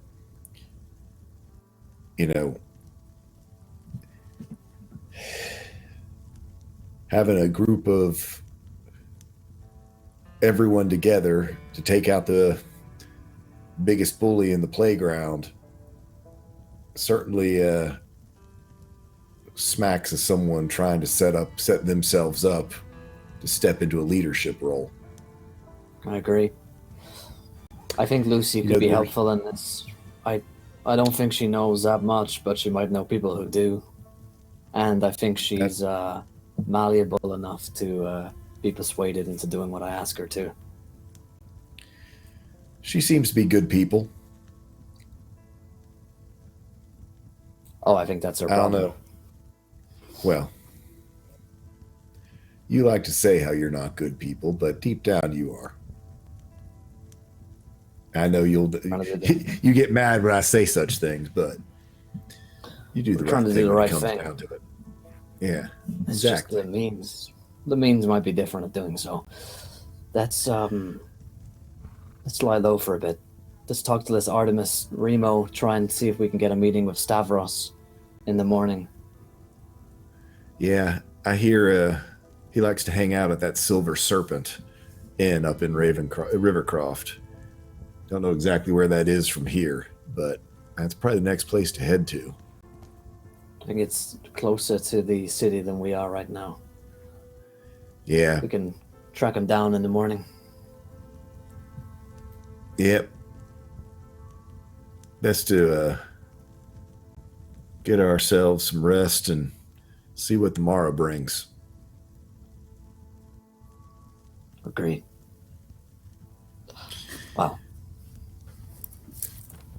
So as you guys choose to catch some shut-eye, and we have a view decision, ladies and gentlemen. Now, a courier has just arrived, unbeknownst to the party, and they bring messages from various different places. They arrive as regularly as they can, sometimes weekly. Think of it as sort of like a newspaper. They bring information. They generally have an agreement that they'll bring stuff to taverns. That could be anything from wanted posters to,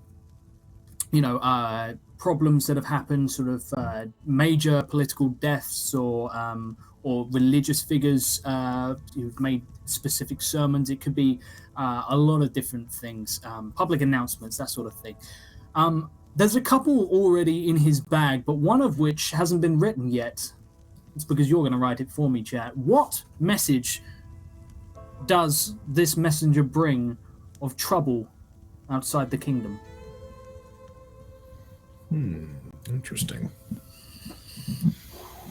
As Very interesting.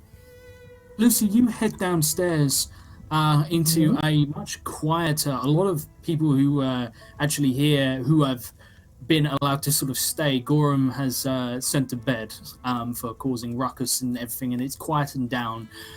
So there are still a rough-looking group who are gambling in the corner, and a few other people around, but you can see that someone is sort of causing a bit of a stir. He's lank blonde hair, soaking wet, looks out of breath, and he's wearing sort of like traveler's clothes, heavy cloak, and he's warming himself by the fire. But you see that he takes his bag off, big messenger satchel, places it down on the bar, and Gorham just sort of like seems to bury his head in his hands and just says, "All right, what have you got for me?" And he opens it up. He says, "No, I'm afraid it's nothing good," and just begins to take scrolls out. Takes about sort of maybe a third of the content of the bag out, places them there. Some of them are sodden, some of them aren't. And he says, "Can I get something for the road?" As he buckles it back up, and Gorham comps him a free drink. And he wolfs it down in one and turns to leave. Oh, messages this late at night already. He pauses and shrugs and says, "I was supposed to be here 2 days ago. Travel's been a nightmare out there." Oh, yes, Hoping this that is- has been something. Stay safe. Yes, you, of course. You as well. Sorry, did you need something? I'm afraid I don't do personal courier runs. No. I was just wondering, where did you happen to have come from? Myself, I came from Yes, Ironheart, but I have messages from all over. I see. It's just there was a message that was just delivered up to Gorham me. just gives you a look, and he seems to catch that. Must as have just Gorham- been misplaced. Nothing important. I was just curious. But if you don't do personal runs, that's quite all right. I completely understand. I'll go through the usual channels. He, And he nods to you and have a lovely night, Mr. Gorham. as he turns to leave, he pauses for a moment and just says, "No news is good news in these times." And then he braces himself against the weather and heads out. And Gorham just Yes. gives you a disgruntled shake of his head and waves you over. Yes. I was actually coming down to see you anyway. That was unexpected. Do you know where our two friends are rooming, by any chance? I hadn't noticed which way they went. I can tell you their room numbers, but Good me enough for and you me. ought to have a quick chat first. Yes, I rather think we should. A drink, if I could. Sure. Oh, you can have one on the house for this. And he puts Thank you. just a flagon of ale in front of you as he opens one of the scrolls, reads it grimly, and says, "Oh, well, it's going to be one of those days," and pushes it to one side. As he's doing that, the moment she's got the tankard in her hand, she just pounds it back. Okay. I think I'm ready for whatever you want to talk about now. He holds up a hand, like sort of like shushing you for a second. He gets to the second to the last scroll, opens it up, pauses for a moment, sighs deeply, and sort of crinkles his brow, and then just pushes it towards you. Okay. She will take a look at it. It is a message. It's sort of looks like it's been written in quite a rush, probably because quite a few of these were produced to be sent out to various different places. It dictates that there has been some kind of trouble in Breckendale involving the mages who have, essentially, from what you can tell, it's badly written, but what you can tell is the word they were trying to find was revolted. Oh, okay. There's been some kind of uprising around the mages district or area or academy, and it appears to have been quite violent. There are very few details. It doesn't say about sort of them, any casualties, but it does say that people have been killed. It doesn't list any names or if they were important or to who killed who, but it seems that there has been some kind of uprising. It doesn't give any detail as to motivation or anything like that, but it is a note that basically says mages of Breckendale wanted, and not in the polite way. All right, so not a job ad. Oh, well, that's news. For what it's worth, I haven't been home in 4 years. Gorham leans over the bar to you and just says, "Fuck Breckendale. You have any trouble, you're all right by me. Just whatever this is, stay clear of it." I rather think I would like to. I appreciate the warning. I don't think. Well, I'm not well known, so I don't think you have to worry about knowing who I am. Just maybe just wearing robes. Nothing. I'm just a woman wearing robes, writing a book. A scholar. That's all. He nods. Just look after yourself, all right? There's no good news here. Yes. And Seems to have been a day for that kind of news. he takes one of the scrolls and pins it to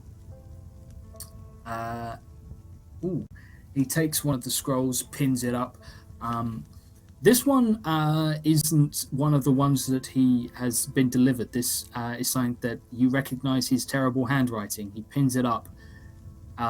It is a call for healers and anyone practiced in medicine. There's been an outbreak of leprosy around the market area with people with this condition, with people so cramped together and everything. It's getting quite bad. And just the water and the moisture in the air is made it kind of a problem. There is a post saying that there is a group wanted, a mercenary band. They are called the Red Dragoons, and they were last seen operating, essentially mugging and sort of imposing sort of tax on people coming in throughout the kingdom, sort of like on major highways and that sort of thing. There's another one which speaks to an outbreak of plague in Ironheart. This is our viewer decision, ladies and gentlemen. A plague has begun to spread, but it does not kill its victims. It warps them in strange, unnatural ways. This goes up to warn that there is an aforementioned unknown plague in the area of Ironheart in one of their poorer districts, which is causing horrible mutations and trouble. people are blaming it on cultists and fanatics, but no one really knows. A lot of like speculation on drow, contact loved ones. Yeah, iHeart is over the drow Underdark, right? Yes, the Gotcha. main Underdark. It's under the Western Underdark. So there's a whole lot of speculation as to who's in the. Do we have the world map loaded onto Fantasy Grounds? Let me just bring it in. Okay, sure. It's someone in the chat was asking. It could be useful as well. Cool. Yeah. Where are we? I'm just waiting for it to load up.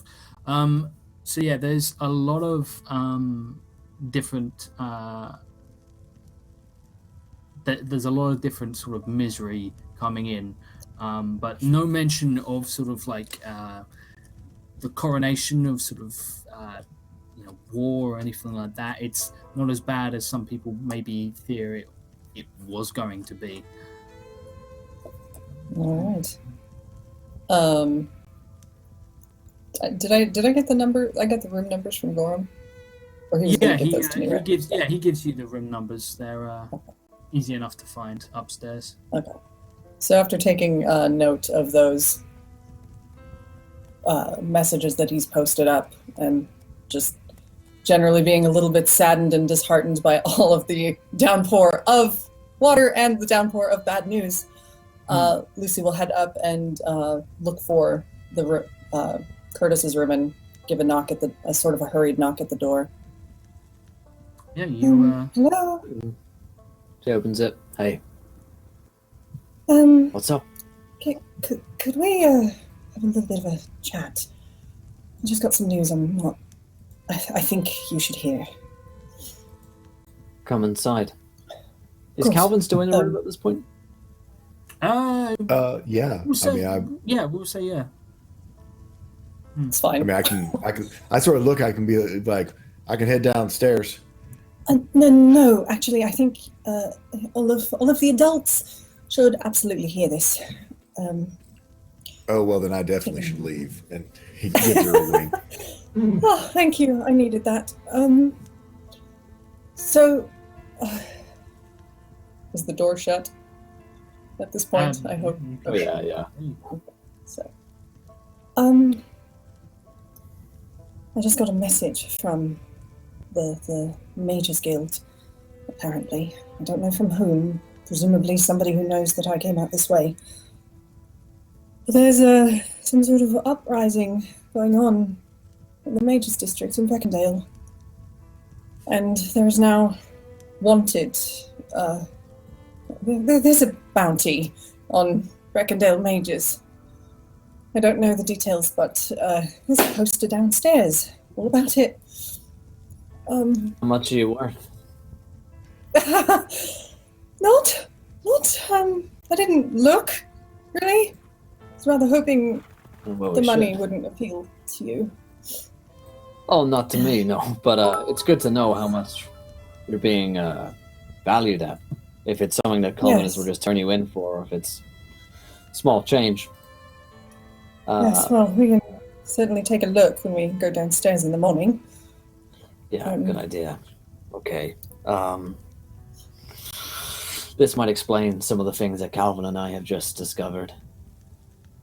What kind of What have uprising you- are we? What kind of uprising are we talking about here? Are they rebelling or something else happening? I'm not entirely sure. It certainly sounds like it could be that. It was violent, I know that. People were killed, probably on both sides, I'd imagine, but the Mages Guild are highly trained for war, typically. So Of course. that's not to say I was. My skills were more practically oriented. But, sorry, nervous. Anyway, I don't know, it could have been the Mages Uprising. There's always a bit of difference of opinions from time to time with the powers that be. I tried to stay away from that. What did you learn? Well, Breckendale's being pointed at by a lot of people right now. Possibly they're responsible for the death of the NFFC in Farmer's Rest. Maybe they're not. Maybe they're just being pointed at because it's easy. But either way, the uprising in the Mage Guild isn't going to look good for you. You should keep your head down, even more so than usual, because there's a little big bounty on your head. People will turn you in. Yes. Agreed. As far as I'm going to tell anyone. Lucy is my alias, to be quite honest. Is it now? Short for Lucien. Yes. Notes being written in his mind. It's like, duly noted. My name is Lucien Holt. But I just go by Lucy. Well, don't go telling people that. No, well, you know now because Don't tell me I'm a spy. Yeah, you shouldn't tell me things like that, Lucy. Right. Well, for some reason, I mean, you can work on your subtly. You can trust me, but there are other people who are less You trustworthy. so can't trust him. Well, apparently to the world outside, you and I are husband and wife, so I'm just going to run with it and trust you. Oh, hey now. That was just a one-time thing. Oh, good, because that consult somebody next time you want to marry them immediately. I'm sorry, I'm just a little... Maybe I will. See, you all sound like a married couple already, squabbling. Like... Don't you even stop, please! All right, so let's say for now, let's roll with that. You're my wife. You also come from the Freelands. You're not a mage. You've never used magic in your life. Your name is Lucy Yes. Fearson. That sounds good. Lucy Fearson it is.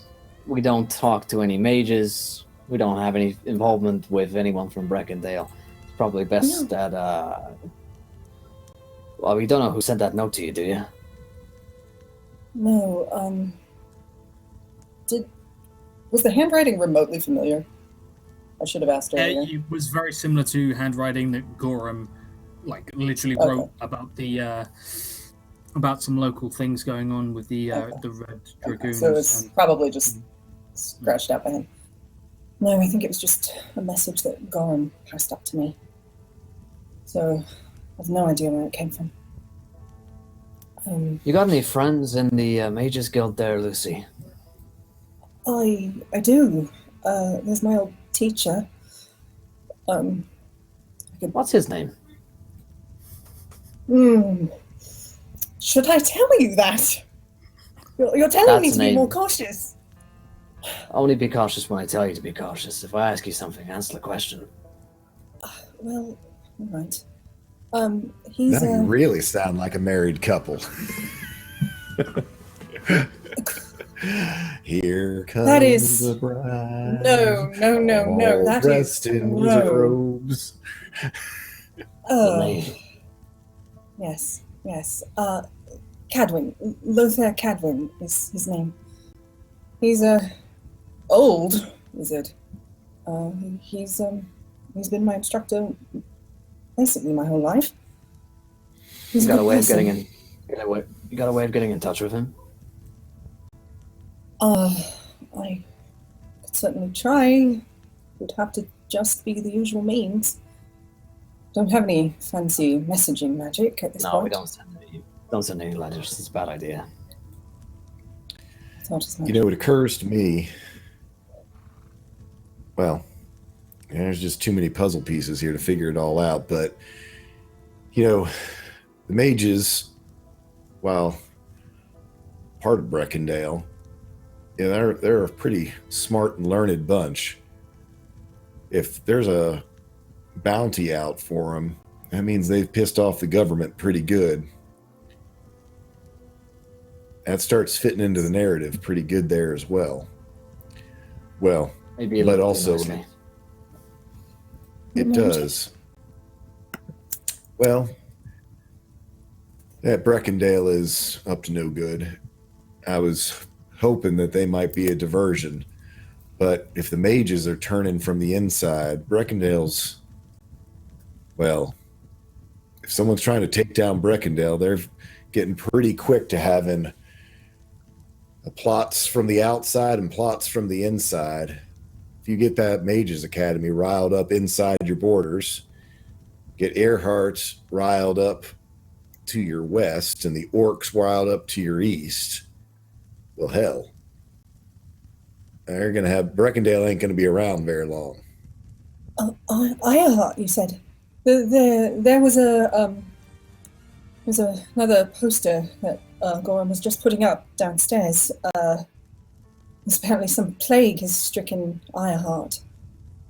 Some sort of. Fuck. They're suspecting the drow. It's misshaping people.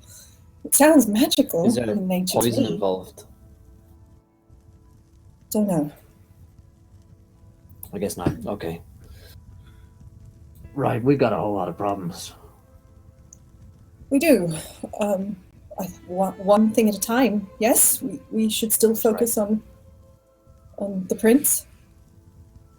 Yes, that's going to be our first order of business because, well, seems like every road is leading to this here coronation. We're going to have a whole big crash of wagons in the town square here any day now. We'll be stringing people up from the stages that they were just being performed with pig races on. Indeed. Okay, so here's what we do. We speak to Artemis Remo in the morning. We find him at the Silver Stag Inn. We then try and get a meeting with Stavros. Stavros takes us to Renford. And when Renford can deal with all of this, we'll help him best we can. In the meantime, we should lay low, sleep through the night, and always, we should look after Sarah as well. Yes. You know, I'm going to need to have a talk with her about not saying a word to anyone about my fancy magic. Yeah, good idea. Also, you should sleep in this room tonight. You're my wife after all. There's a spare bed. I'll sleep on the floor. Right. That should be fine. Rick, my cat is with Sarah, so if I need to look in on her, I can. Okay. My familiar. Ah, I see. He's just my pet cat. I mean. Okay, that's good. Well, as long as we can look after Sarah being in the same room, that's a good plan. I'm gonna try and get some sleep. It's late. Yes, good idea. I think I should head up there to just make sure there's no Watch funny over her. business. I don't like those Keep two. an eye on her. Goddard and Howard. They know too much. They're too powerful.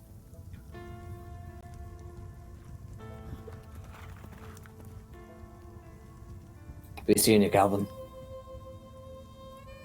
I'll head on up just to keep an eye on things.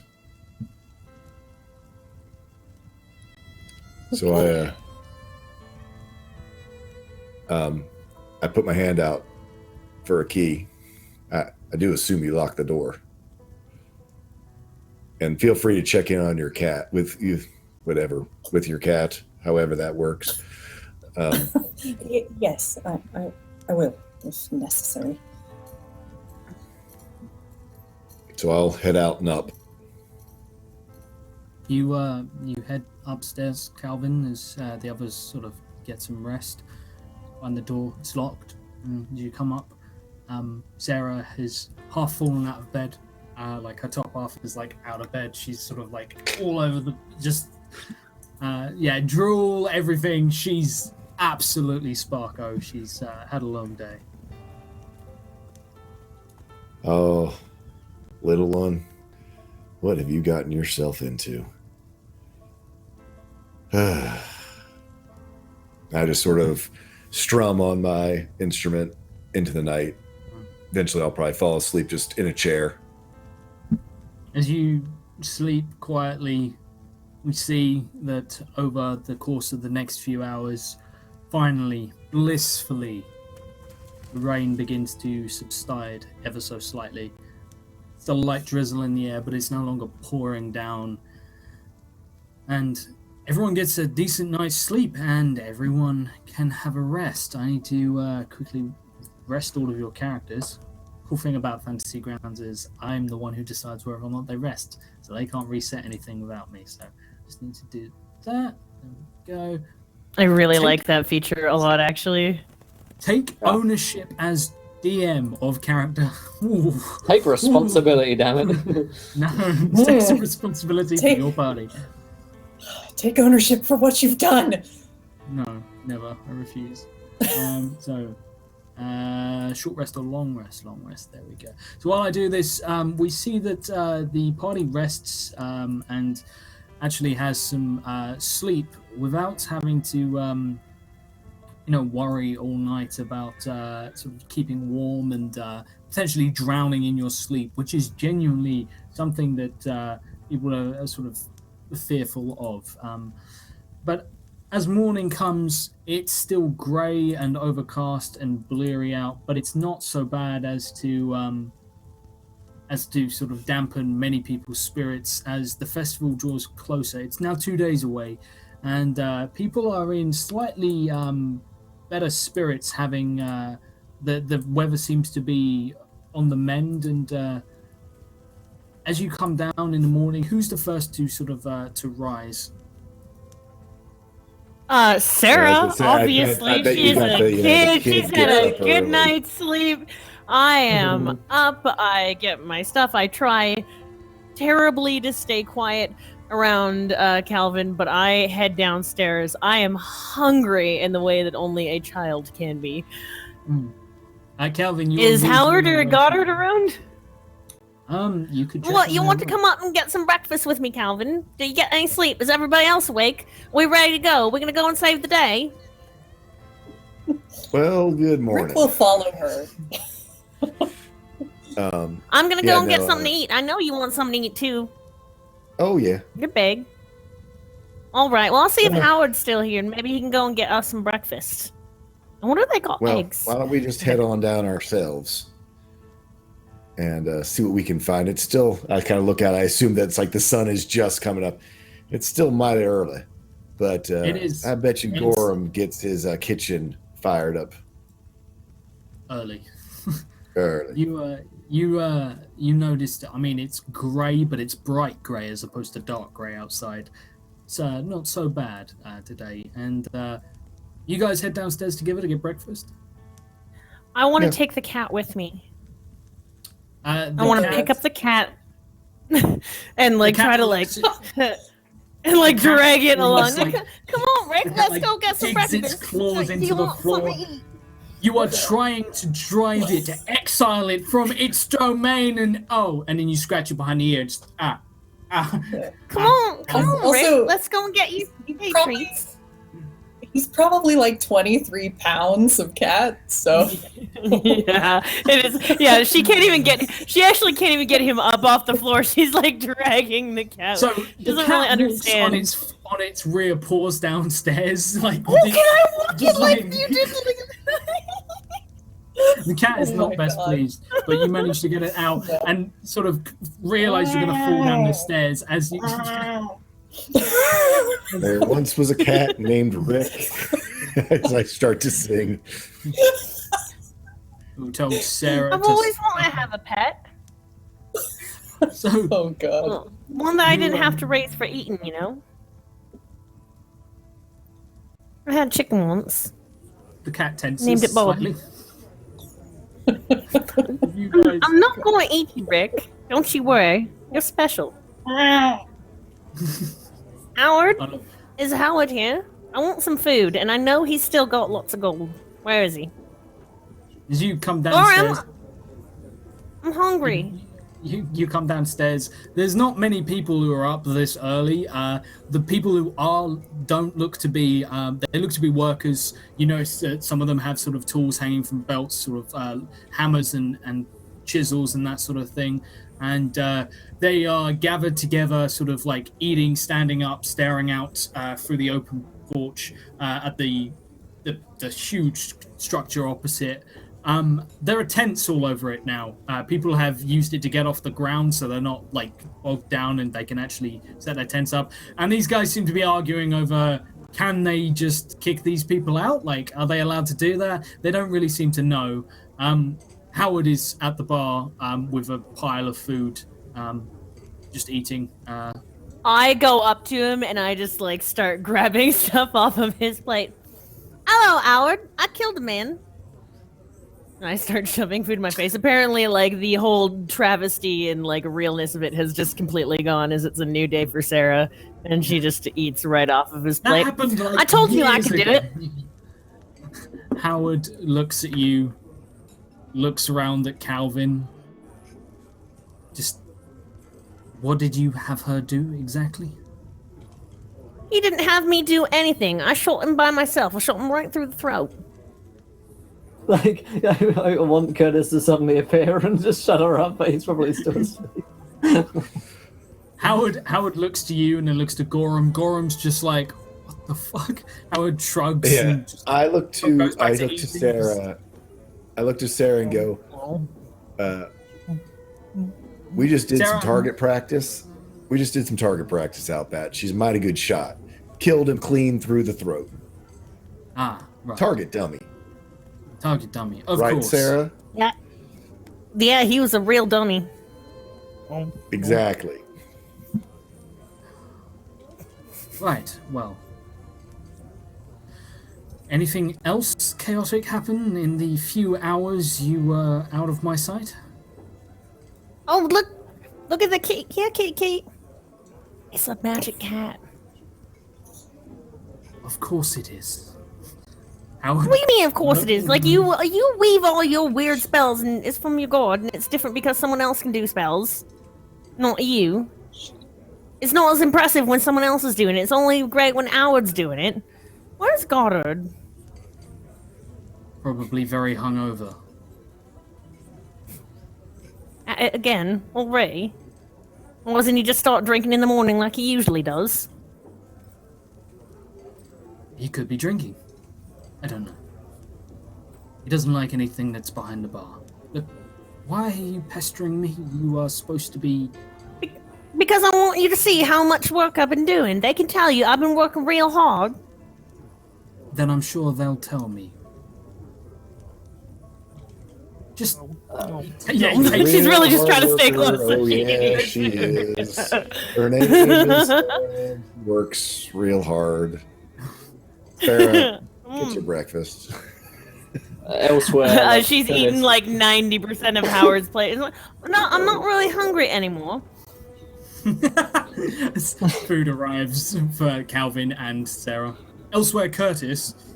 Yeah, Curtis will probably wake up and give Lucy a shake awake and says, "Come on, time to go." Yes, of course. Ugh. Put her glasses on. Oh, okay. Time to go? Breakfast. Oh, better. I And like then- that better. Political intrigue, assassination, and trying not to get you killed. Yes! all the makings of a wonderful day. So I spend most Let's- weekends. Come on. Do you really? If you guys There's were no married trace of a stroke on yesterday- his face. If you guys were married yesterday, does that mean that's the honeymoon that Curtis has planned for you? That's in murder and political intrigue. Try not to get yourself killed before breakfast. I know how to treat a Sign lady. me up! Sounds like my kind of guy. He'll go outside and grab some breakfast. Yeah, get some food. You guys Hey, come guys. down. By the time Curtis comes down, the workers have had enough, and they go over, and you see one of them standing there, and he's arguing with someone in a tent. And when the tent sort of like is drawn close, like start toggling it up, the workers all have enough, and they draw knives and begin cutting guy ropes of tents, which begin falling down, and you hear like a bit of a commotion kicking off across the road. But breakfast is These waiting guys for are you madmen. guys. They cut their guy ropes. What? Yeah. Oh. Okay. Stresses me out. You guys are gonna need new guy ropes. You know that, right? No, the workers are cutting the guy ropes. The workers are people who cutting camped. the people who are camping on the they're stage. They'll never take us. We cannot go. Fuck you. What are you guys doing? I let those guys on pogo sticks last season. I'm like, what are you guys doing? What we say? Just quick. Just cut them all. I forgot about that. The pogo sticks. A legendary. You'll find it in the survival guide. If you have survival as a proficiency, you get a survival guide, and it's in there. So yeah, Purple you guys. worms, pogo sticks. The old purple worm pogo stick gambit. It's in there. It's page 35. So you guys find at the bar there is like poultry food, like grain, like essentially gruel and very hard bread. But other than that, there's plenty to drink. And Gorham is just sort of sat there at the bar. He keeps looking to Lucy and giving her sort of like concerned glances, but doesn't make small talk as he's serving other people. Morning, everyone. Morning. Hello. Good morning. Morning, Sarah. Did you sleep well, dear? I feel fantastic. And we'll already have breakfast. And I brought Rick down here with me. And Calvin sang good. song. Rick is. Are we ready to go? I feel like He's we've just really got a gone? long march ahead of us. Did my cat just peace out? You will probably find there is a fire and a comfortable chair by the fire. Yeah. Momentarily glance around and realize he found the best seat in the room. Yeah. Of course. Well, that's why he's Rick for short. Sir Richard only fancies the best. Anyway, So he's used to a little bit of a fancy feast. Curtis lets it His fly. face. Damn it. Brackendale has some mighty strange customs. You've heard of like horses being awarded like medals of valor, but cats being knighted is a Brackendale culture sort of He's running it. speciality. He's running the numbers. No, that's not real. What did a cat do? Like, He's the best mouser in the entirety of Breckendale. All right now, honey. Let's just calm down and let's get some breakfast, shall we? And stop talking about cats so much. yes, of course. lunatic. Sounds like a wonderful Magic. idea, dear. Magic cats. Less about magic cats. Gorham looks to the He's both just of you and very loudly, like having heard like the conversation you had last night and the conversation, looks to the both of you and says, "Here, meals for the both of you, for the happy couple. I presume our luxury honeymoon suite was good enough for you?" Absolutely wonderful. Thank you. It's being really obvious, like Sufficient. The happiest night of my life. Yes. Yes. he just pushes a clipboard with something titled Yelp at the top, and he's just like pushes it to Curtis. Yeah, we'll see about that. Please give a good review. Yeah. So yeah. Darling, make sure I you, hate this you campaign. fill that out for the man. You know I Won't you? always do it, sweetie. Of course. Right. That's So- after we eat breakfast. I'm trying not to laugh. I really am. I think you probably play it cooler than that, but I enjoy the awkwardness. Yeah. Yeah, I know. The, Sarah doesn't laugh, but I can't. Yeah. After we get some breakfast, Curtis will say, it's time for us all to head off. On that family day we've got planned. Yes, absolutely. Let's get going, everyone. It's a day out in the country with the happy new couple. Calvin begins. Kind of You surreptitiously lean to Curtis and just be like, so how do we explain Calvin and Sarah? Your brother, maybe? What? I don't know. Yeah. I'm the wedding entertainment, of course. He sprang for the very The best. wacky uncle. He's the wacky Yes. uncle. You know that. Oh, God. Sarah is your sister's child that we've been strapped along with. Yes, exactly. Babysitting. You might want to inform the child of her place. Yes. 'Cause she's been talking Sarah, about dear? magic all over town. What? Sarah, dear? What? Darling? What? Come What on, you love. Come want? here. All right. Come here Perhaps just a moment. We're outside. going to have a little As we head out. conversation outside. But I don't want to go without saying goodbye to Goddard. He's we'll be gonna coming. miss me. We'll be coming back. Don't worry. Whether that's Goddard, you true or lazy not- drunk, get out of bed. Gorham just holds up her hand and says, I'll make sure your rooms aren't given out to anyone else and aren't disturbed. You're coming Much back. obliged. All right, then. Absolutely. Come on, Sarah. Lucy has something to talk to you about. And I'm gonna kind of, as we head outside, find somewhere quiet where we can explain to Sarah this scenario. She That kind everything is of nods. She nods, kind of trying to absorb the gravity of the situation, and you think she's got a pretty good hold on it. You think.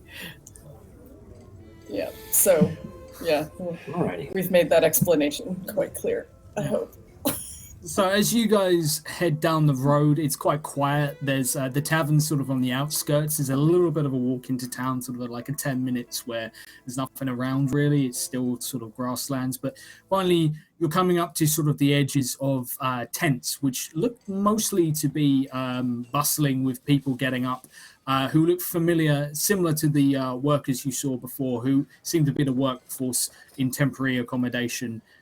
A lot of them just look miserable, having slept in sort of tents on the highest ground they could find, and sort of get up, like squelching already, heading towards what appears to be a large open area. There is like a huge sort of open space that seems to be sort of filling up with there's a couple of stages going up, and there's what looks to be a flooded jousting arena that you now see they're actually digging it in as opposed to trying to bail it out. They're making it worse, essentially filling it with water to capitalize on this water jousting thing they're trying.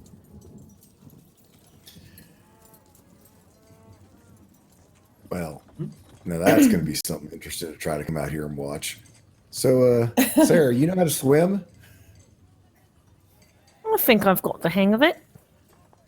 I Does might Sarah know clean how up to swim? at some water jousting. When has she ever been near water in her entire life? Yesterday. Oh, except for when Ronan drowned the entire continent. Yes, except when Ronan drowned the entire continent. Thank you, She Ronan. she has not been near water besides, I mean, obvious flooding and stuff like that. But she gets the concept, but she doesn't want to be embarrassed in front of her new companions by admitting that she doesn't know how to do something. She's a kid; she can do anything. She can do anything the adults can do. Of course. Anything you can do. Let's head along to another tavern up by the castle called the Silver Stag. Got a friend I need to meet there. Serpent. Serpent, that's the one. Sounds like a plan to me. Lead the way. As you guys are moving along, you will walk through sort of the hustle and bustle of the workforce. Sort of some of them already hard at work and look like they've been working for a while. Others sort of either coming as the next shift or just not as motivated to get out of bed at the crack of dawn. And you can see that there's a clear distinction. Some of these buildings around here look like they've been here a very long time, but they don't match the architecture in any way of anything you've seen. They look distinctly elven, and they are together in sort of a small cluster. And you watch as sort of you're walking along. One of them literally is like there's an elf standing outside it who appears to be a sun elf who is just raising his hands. And as he does, a doorway seems to just meld into the stone. No door in place yet, but they are just manipulating with magic. And then next to them, sort of like maybe 2 stalls down, there are people like slipping in the mud, desperately trying to like get an awning up on a little rickety market stall. It's a real mixed bag. But you see people from all walks of life. You see orcs, full-blooded orcs, towering above all of you, carrying like heavy loads across their back with like two big poles, sort of making a makeshift stretcher loaded with strange oddities and what looks like bone and weapons, all sort of hastily tied down with hempen rope. You see elves who seem to be walking across the surface of the water, not actually wading like everyone else. You see others who are sort of like in makeshift rafts, just paddling around. But you guys are demoted to sort of wading through this. And there's a real sort of mixture of sort of smells. A lot of it's unpleasant, but occasionally you'll catch the whiff of food and spice and the like. And you get through this chaos towards the Mott and Bailey Castle, which is on top of a hill, which is the main castle of this area, where the king himself resided a long time ago, and now presumably the prince will be coronated there. And you find one of the establishments that's definitely local and definitely been here a while is the Silver Serpent. Give me you guys can give me perception checks as you approach. Okie dokie. You said that was just a double click, right? Yep. That's a 22 for Calvin. Damn. I'm not getting it here when I double 18. click. What was it, a perception? Yeah, double click on the number itself, on the plus, whatever I'll the just plus do it is. manually for now. 13. So Double click on the Obviously number itself. distracting. Okay. on a 13, yeah, there you go. Okay, I got it. Okay, fix On it. a Okay, don't 13. 13, but yeah. Yeah. You see a tavern up ahead that appears to be sort of almost looks shut. It doesn't look particularly open, but the doors are the doors are closed. But there is a guy standing by the door who looks relatively smartly dressed. As you guys approach, Lucy, again, you see something similar. Curtis and Calvin, however, being a bit more traveled, and you recognize this is a slightly nicer establishment. Calvin, this is probably not a bar. This is probably a different kind of late night establishment. Ah. They probably serve drinks and maybe food. They probably don't do lodging for all night. I heard of this place from the tale of Gregor Tuscan. He once went to one. He once went to one. He went 1-to-1. No, he went 1-to-1. Yeah. So, friends, I got good news, and I got better news.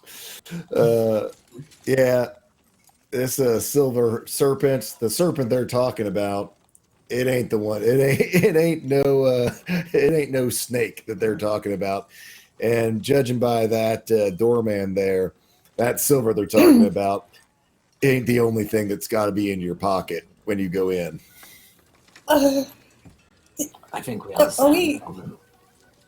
Are we going inside there? What a better way to celebrate your honeymoon. Welcome to the family, Oh. Lucy. Oh. Right. Yes. Oh. Right. We're going to go inside, but hopefully we won't have to go into any of those rooms. If Remo is around, he may own the establishment or work in a back room. Sounds like a What rooms? fantastic person. Uh, Nothing What subjective. rooms? There's no Nothing you What are point. need you to worry talking about. about? There's no point in coddling the child. Sarah, there are rooms where people go to have sex with other people. This is one such place. Sure. Yes, that. Oh, you mean like a brothel? That's exactly what I mean. Oh, Well, you think that I don't know what happens when... You're all jerks. You're 15 years old. I give you credit. I give you more credit than the rest of She them. brightens to being told she's 15. Come on, let's speak to the guy at the door. Remember our cover as well. And no talk about magic. No, none. You arrive at the sort of the bottom steps, and the guy at the door is big, is built, and he has a smile for you that is not welcoming, but he plasters it across his ugly mug all the same. Welcome. The door doesn't open. Thank you. Now, we're looking for a very special kind of treatment tonight. It's not even tonight, it's like first thing in the morning. It's like 8 a.m. And he's with his family. Advanced booking. Yeah. Wow, what an impression we're making in this town. 8:15.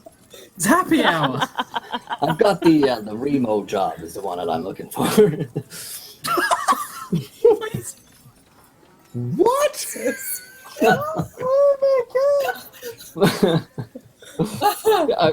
Oh no. Pretend that. I say, yeah, I'm looking for a special kind of meeting this morning with Artemis. Is he available? He looks you up and down. You got a coin? Flash a bit of silver. He nods and says, normal house rules. Opens the door and like smoke pours out. Like not like smoke as in burning, smoke as in fragrant smoke. And you take a whiff. Everyone give me con saves.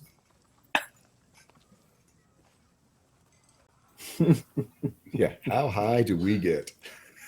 Ooh, but Oh, there it is. there it is. Oh no. Curtis, Perfect. Curtis, it hits you so hard. It hits you so hard. You just it permeates your skin. It makes your hands itchy. Sort of like you feel like your feet are empty. There's no bone or muscle in your feet. Your feet are just empty. Like you are standing there. You're swaying ever so slightly, and it's. He's And, toasted. He's Well, pretty since you're in for a good time tonight. Oh god.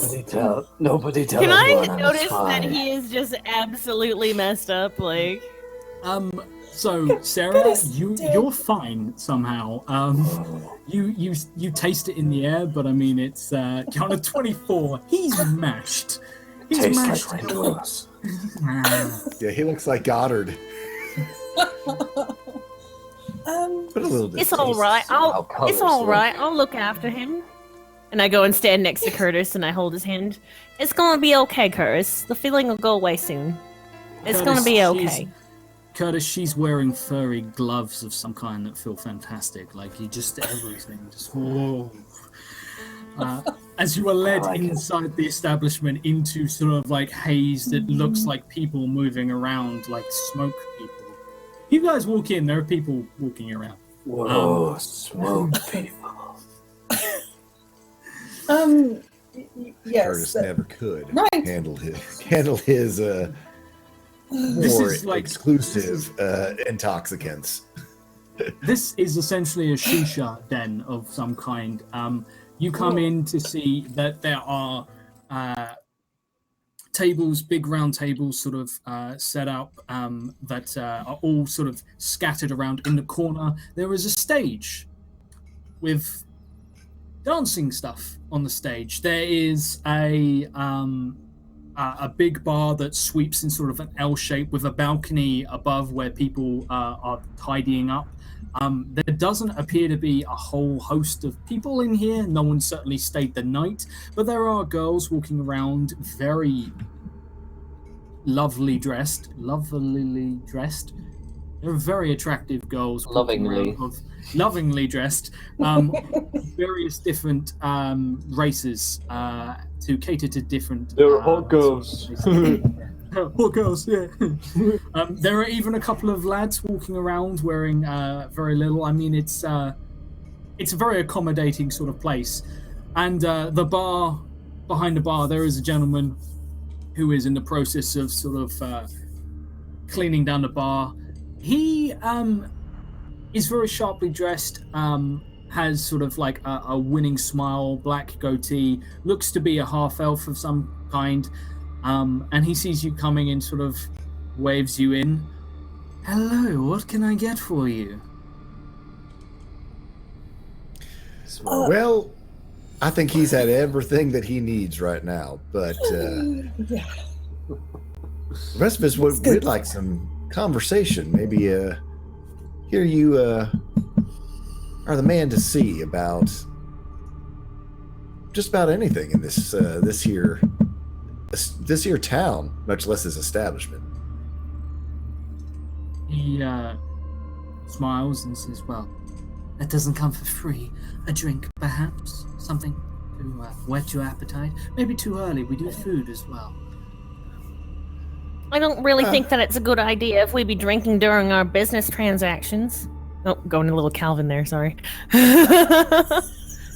She's I roll- a little contagious now, ain't it? What do we have? Can I try to intimidate him saying that? Standing there like a tough little girl? Give me an intimidation as you hands on your hips. Is a 22. On a Roll 22, a he looks a little taken Scary aback by child. you, and he says, well, of course, if it's business you're here for, I apologize. I assumed, wrong, it appears. Maybe a booth where we can talk privately. Well, that'd be I right think that would neighborly. be quite nice. And he nods to a lady who's sort of very buxom, working behind the bar, to take over as he slips over the bar with ease and dexterity, flashing plenty of skin as he does with sort of a ruffling shirt, and heads over to sort of hip swaying, snaking his way through the tables and chairs over to a quiet booth, and gestures for you to take a seat. This booth is beautiful, like carved table. It's got like a candle holder that's sort of like built in, like a serpent that comes up, and sat in its mouth is a burning candle that lights up its eyes and casts dim illumination. You've got big, high back, like almost to the ceiling chairs or like bench booths, and he gestures for you to take a seat. Okay. Mighty Dear, fine would you establishment like you to got sit here. down? He smiles to you and he looks to Lucy and, oh, don't you worry, darling. We have all sorts here. You don't need to worry about that. Well, right, of course. And Anyway, yeah, he takes a seat. You think that you Curtis- got something that can straighten out Curtis here? He seems to be a little... yes. We rather like. I know it that this you've way. got probably some smelling salts in the back or something that can bring him around too. I would like very much if he could be a part of this conversation. Right, when you said Actually, straighten all him here? out, well, I saw the ring and I assumed maybe that was why you brought him. He says to Lucy, and very slickly, he sort of slides back out of the booth. He'd taken a seat in and vanishes for a few minutes.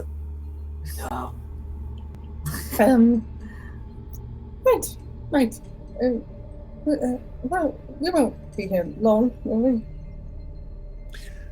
What's the matter? on You've what, never seen naked ladies before? Well, yes, but not usually one to spend time in an establishment like this. You see.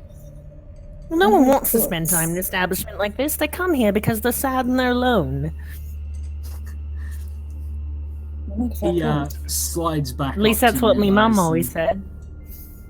He sidles back up to you and puts a slender finger to his lips and turns to Sarah and says, "Don't give away all of our trade secrets. Here, waft this under his nose." I take it like that. Whoa, my nose is huge. It's time to wake up now, Curtis. Oh, Come to. oh, damn. Curtis, Welcome you back have to the a world of living. Splitting headache. Ow. What the fuck Welcome is back. Oh. Okay. What happened? You went just for a your- little bit of a ride. Yes. Nothing we don't A bit of a charge. trip. So, I'm spit- Quite. Yeah, apparently we're in combat because I'm spitting everywhere.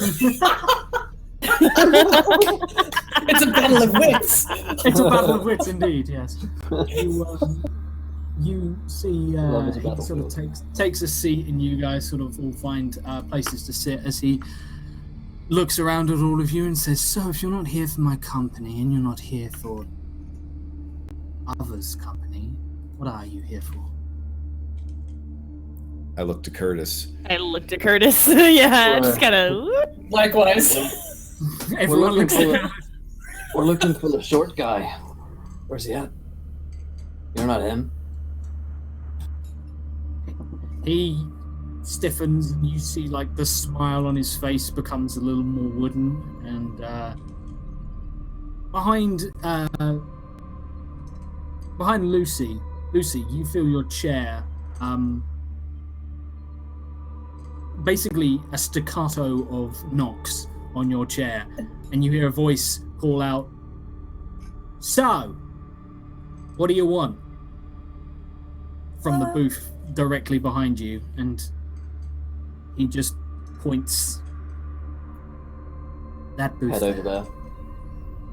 As you guys come round, there is sat in the darkness a figure that is probably about 3 foot tall, sat with a platter of very nice food. Like, there's meat, there's cheese, there's a glass of wine that is half drunk, and there is what looks to be a gnome wearing a very sharp hat, like a fedora, like genuine fedora with like feathers and everything, and like feathers that are too big for this hat as well, so they like plume out.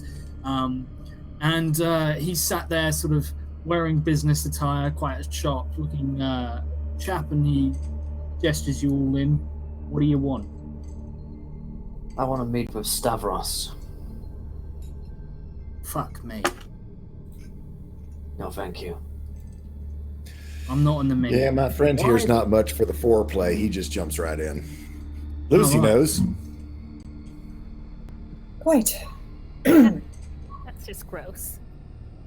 Right, so what's this? Fucking family reunion or something? What do you want with Stavros? How the fuck do you even know that name? I want to speak to him about something very important. Doesn't matter how I know that name. Right, well, what's it to me? Why should I give a fuck? I'll pay you well for your time and your silence. Look, even if I could arrange such a meeting, which I'm not saying I can, of course I can, but I'm not saying that I can. It's going to take a little bit more than gold. What you want? Fine. I'll put Sarah. I like her. Right, have a seat, make yourself comfortable, let's talk business. I sit down, eyeing the meat and cheese. Likewise. He sits down, skewers a piece of meat with a knife, and chews loudly, not even like mouth closed, like just. So, basically, as you can see, I've got quite fine tastes, but I don't have as fine tastes as the elves, they say. And the elves in the marketplace are apparently setting up a little shindig, and they're giving out samples and stuff, you see. That's all well and good. But they're charging next to nothing. You see, I'm thinking to myself, people pay good money for this kind of crack. So I'm thinking, if we had some of it, we could charge a reasonable price, make a fair little bit of coin. Maybe even enough to knock a few gold off my asking price for getting you a meeting with Stavros. How about that? Sounds good. What exactly are they dealing in? Any particular foods? Fuck knows. Never eaten elven cuisine myself, but I heard it's spicy and exotic, whatever the fuck that means. Said the same about the wine. I don't taste anything, it just tastes like fucking mashed grapes for all I care. But my point is, I want some of what they got, and they ain't sharing with people. They're gonna feed the world. They're gonna get everyone samples. Bollocks to that. I don't want to be eating little, what do you call them, campays fucking served out 2-3 at a time. I want right. my fucking share. So, as It food only- is at a premium, It only Okay. seems fair that if they're sharing with everyone, that they share with you as well, Mr. Remo. I I like you. You got the right cut of jib, right? So you bring me a couple of large sampling platters, or find me a way that I can take over as their distributor. You can have your meeting with Stavros, if it is in my power to grant you. Which you can't say it is, but it is. That's a lot of ifs. Well, if you wanted the butts, they're all out there dancing around. I deal in ifs here. Seems like a fair enough deal, Mr. Remo. You're an honorable man of business, I can tell. Sarah tries not to roll her eyes dramatically. Lucy does roll her eyes. Artemis, my friend. You deal in ifs. There's the butts out there. I personally like to deal in ands. Right. My buddy here needs meeting with Stavros, but fine establishment like this one you've got here, I'm sure has a very nice level of clientele that might come in, go out. Probably very discreet when they come and visit. Maybe members of the court, some of the other nobles. You trying to Of the different suggest houses. that politicians like getting their fucking rocks off in a place like this? I'm not suggesting they get it off. I'm stating a fact that you know they get it off in here. All right, you made your point. What's your interest in it? I just need you to point me out who is your, I'd say your most discreet of clients. I just need to get in a booth close by, within At earshot. 8:15 in the morning, you think I've got? No, a I'm whole saying load? later on I might come in, sing some songs. I'm happy to pay my way.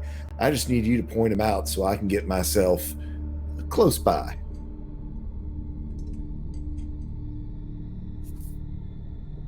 Well, if you talk to Elizabeth behind the bar, I'm sure she'd be happy to help you out. She can get you a working permit or whatever the fuck they do, stamp your ticket, whatever, and you come, you pull a crowd. Is anyone interested in there? Sure. I'll point them in your direction. More importantly, I'll point you in their direction. That works just fine. You ever stripped for money before? Only for my friends. Well, as long as you charge your friends, I can see you're honourable businessman, as this one said, so fair play to you. So, what's your business up in the castle? Because I'm asking myself how much trouble you're worth. Strictly business. We're not looking to cause trouble. Everyone here is looking to cause trouble. There ain't a single fucker out there who ain't out there for themselves. The trouble shouldn't Is that we involve all you. out for ourselves. And that's exactly the trouble. Now, ain't it?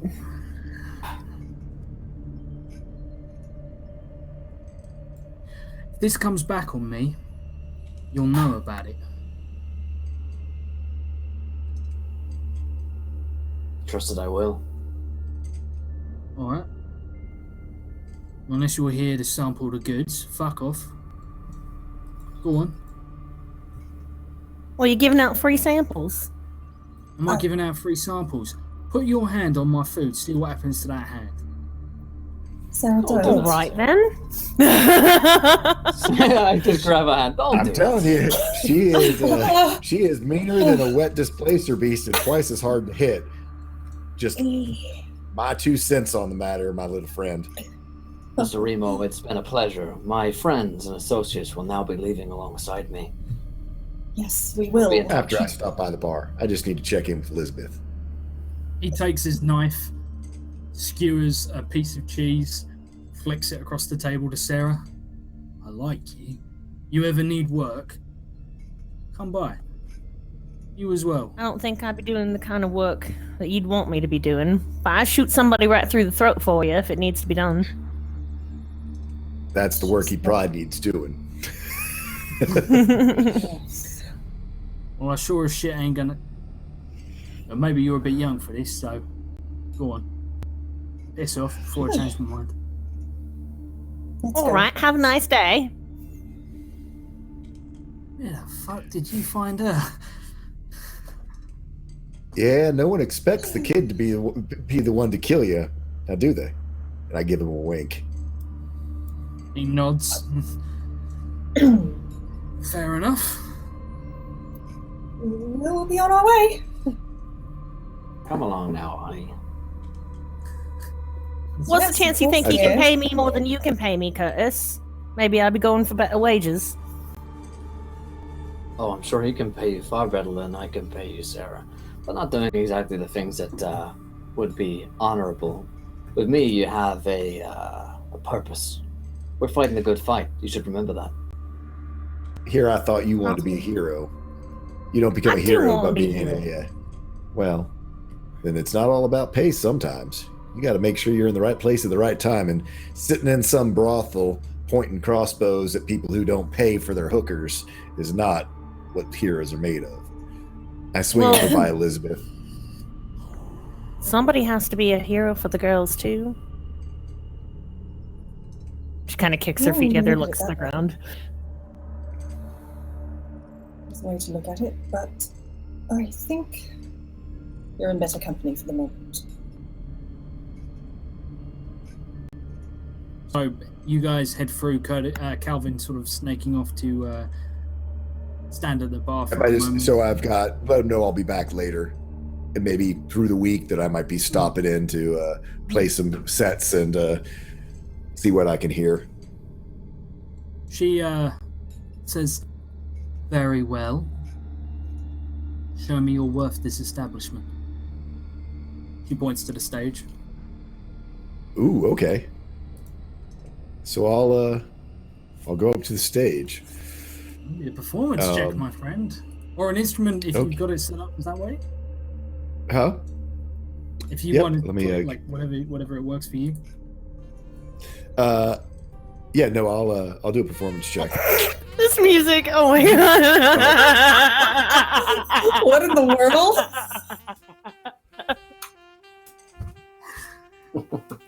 So I I'll love go that up there Will and had start. that ready. Will had this Oh. ready. It's only ever a button away. That's what I would say.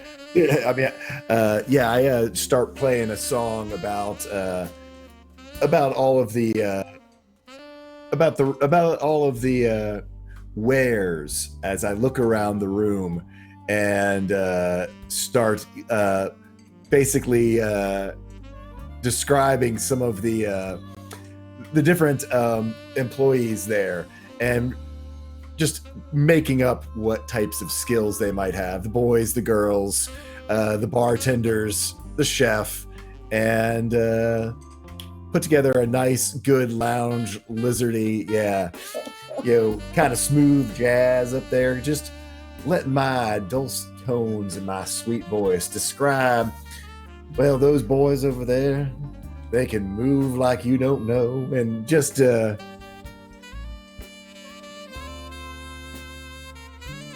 still a 15. Not my best work. It's early.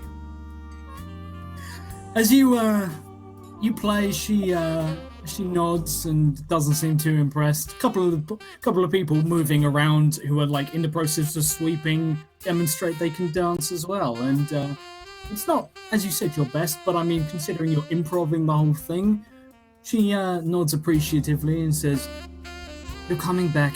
Bring a set list." Oh, I know all the standards. Don't you worry. They've heard all the standards. People don't come here Well. for things they can get elsewhere. I'll be sure to have something special written up just about that devil in the red dress known as Lizzie behind the bar. She just gives you like the most unimpressed look. She's heard that like so many like stuff like that, and she just Oh yeah. As long as you're worth Hunter's time, you're worth our time. I'll make it Remember, worth your while. You're not our main attraction. And she goes Oh, to don't sort worry. of begin tidying. I'll sell to the girls and boys too. So, after a quick set piece, you guys are all treated to some smooth jazz. Oh, that was so good. I want So that. smooth, isn't it? It's like, oh, so smooth. I sent you a GM whisper, by the way. Oh God. Okay. Yeah. All that's going on. I'm gonna try to do some of that. Lord, what is the okay. girl? What is the kid up to? I leave her alone. For a You all second. took your eyes off of the kid, and when the kids are quiet, that means they're being bad. Oh, Give me a stealth check as you. I'm willing to. Okay, sure. Woo-wee, it's gonna be fine. Yeah, there we go. I'm Wow, stealthy as fuck. 19 and a 17 she rolls. Are you? You're at disadvantage. What armor are you in? I'm in my padded leather, so Do you get disadvantage for that? apparently. Padded? I don't. No, actually, I think padded does give you No. disadvantage. Is it like? Yeah, I'm pretty Oh, sure can't remember. it does. I'm pretty sure Anyway, it does. you are very, very stealthy as you slink off back to no one in the party spots you. No one fucking in the establishment seems to see you. As you take a seat, the only person who does see you is Artie, who looks up at you and yes, what? Well, you don't have to give me that kind of attitude. I just want to know if I could purchase some of what you have in the air here. It might make our business dealings a little bit more amicable in the future. Fuck me. I understood some of that. Anyway, you want to buy some of this. Alright? That's what I How said. much? How much are you looking for? Comes in sticks. It's like incense. Don't mix it up.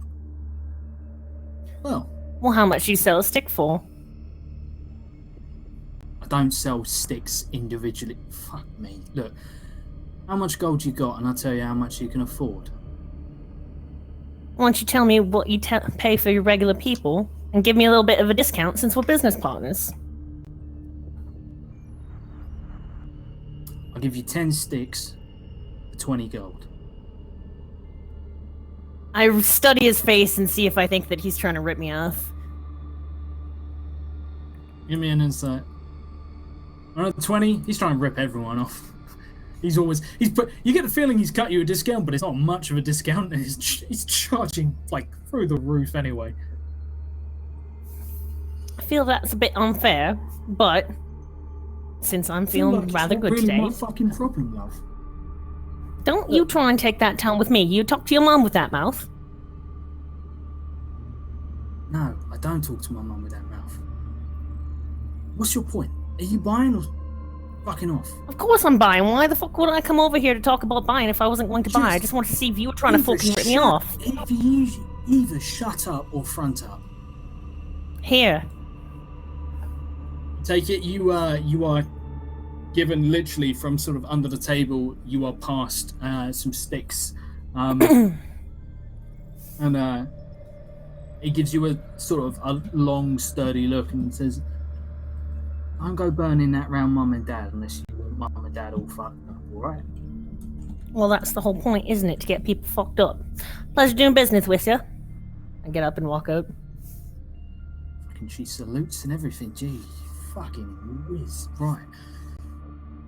What a fucking family. As he goes back to eat and just like, who the fuck did they just let in this establishment? What kind of business are we running here? Why would they allow What am I doing here? It's an existential crisis. What am I doing here? It's literally, I don't want to buy. I don't want to sell me the sticks. I want to go home and rethink my life. Living my life. Anyone buys dead sticks? And he you managed to do all this without being noticed as Calvin's song comes to an end, you have a bundle of these sticks. You don't know what they do, but you can note down you have 10 sticks of. I'm pretty sure I just light them on fire and hide them in a room somewhere and hope for the best. Drugs. Yeah. Oh, I could probably throw it in a fireplace. Oh, okay. Oh no. Yeah. Make it, close the flue and throw them in. That prince is going to be having a party, let me tell you. Oh man. So, you got the party favors? Yeah. Our 15-year-old daughter has the party favors. Oh, she's not our daughter. She's my sister's daughter. So, we talked it over, it's fine. You guys rejoin together, and as you head back out, you have something of a small heist to take place. You have a way supposedly to get in with Stavros and the like, so things seem a little more positive than our last ending. And we're going to leave it there. Nothing terrible happens. You get one. Nothing terrible happens as you guys have a week or a couple of minutes in game to plan a heist or some way of relieving elves of their food. I love the music. Nice. And Sexy Jazz to play us out. Well, my friends, that is what we're going to end tonight's episode of The Long March Kingmaker. I hope you guys had a good time and enjoyed the show. If you did, let us know what was your favorite moment from tonight's show. And of course, if you haven't followed the show yet, hit the follow button and join us for more sexy fun times in taverns. Of course, The Long March airs every Tuesday at 5 p.m. Eastern, but next week we've got a new show joining the lineup with a bunch of the guys from here, along with Dan Dillon and McLoken, and we are starting a new campaign, The World's Tree Burns, which is the first official Midgard campaign stream ever. So join us at 8 p.m. Eastern. It'll be going on right from after this show, so we're going fluidly from one into the next. It's going to be a lot of fun. But tomorrow we're back as well. Tomorrow's our big long day. We start at 1 p.m. Eastern with Call of Cthulhu, Doors to Darkness. We then go into Warhammer, Beneath Dark Bowels with Jim Davis in the DMC. And then we finish up with Star Wars, Rise of the Dark Side. So stick around tomorrow. It's going to be a big fun day. And of course, catch up on all of the other videos on YouTube. Another big thank you to our sponsors over at Fantasy Grounds, our virtual tabletop of choice, for allowing us to show you such wonderful maps, dice rolls, and to get up to our usual shenanigans. And of course, Fake the Wayland Games. You guys can check out their minis for 20% off. But let's go around to cast and crew. Did we enjoy ourselves? Where can we find you guys online? Let's start tonight with Josh. Josh, what do you think about tonight's game, my friend? I think my biggest apprehension coming into next week is, will there be smooth jazz to play us to Midgard? Like, will that transition good? Okay, in which case, all is well in my life. It's always fun. A lot going on in the world, and it's nice to have a place to retreat and listen to smooth jazz, because the world is a shitty place at the moment for a lot of people. And again, chat, you guys killing it with making this world even more terrible, and hopefully the party is going to resolve all these issues, because they've just got to go to the prince and go fix it, and everything will be fine. That's what I'm looking forward to. So I'm Josh. You can find me on Account of Roleplay today, right now. Next week, I'm not going anywhere at this time. I'm going over to the Midgard campaign, which I'm super excited for. On Wednesdays, I'm starting a Vampire the Masquerade game with Tia, so that's going to be super cool. We can find out about that when we find out more about that. Friday, big day for me, because I am in the Firefly campaign, but I go from Grimjack 21568 binary code number. Can't remember if you can post that well. Grimjack 21502. I'm going from Grimjack's channel, where we're playing Firefly. I'm playing alongside Tia, and then we're going over to Grant Ellis, the actual bad boy Grant himself, to play in some Cypher System. Super pumped about that. Other than that, you can find me on the Turncloaks pod suffering. If you guys didn't see Twitter blow up of Turncloaks pod, check it out. School looked very different than he does right now. You made him cry, Will! You're the worst person ever! I was a mess. We all were a mess. Look at he's laughing! He's laughing! He's the worst person! He's actually getting off on it. As well. Like, Will, Sydney, and Joe all left to go get stuff, and it was just me and Squall. And I cracked open a beer, and Squall was just eating chips and just had a beer. And I was like, Squall, are you okay? And he was like, I'm eating carbs. And I'm like, oh fuck. So, if you want to find out what caused such travesty, tune into Turncloaks Pod. Absolutely. And also, speaking of which, there's a new episode of Tones and Tentacles entitled Two Dudes, One Alley. I will not contextualize that whatsoever. Laurelania, same questions for you.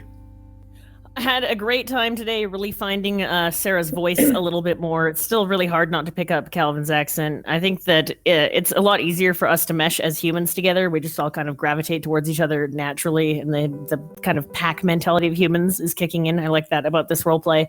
Mondays, I do 2 D&D shows alternating over on my channel in my homebrew World of Darkness and Dynasty. On Wednesdays, I'll be part of Vampire the Masquerade over on Continua Para's channel. On Fridays, Firefly and the Cypher System.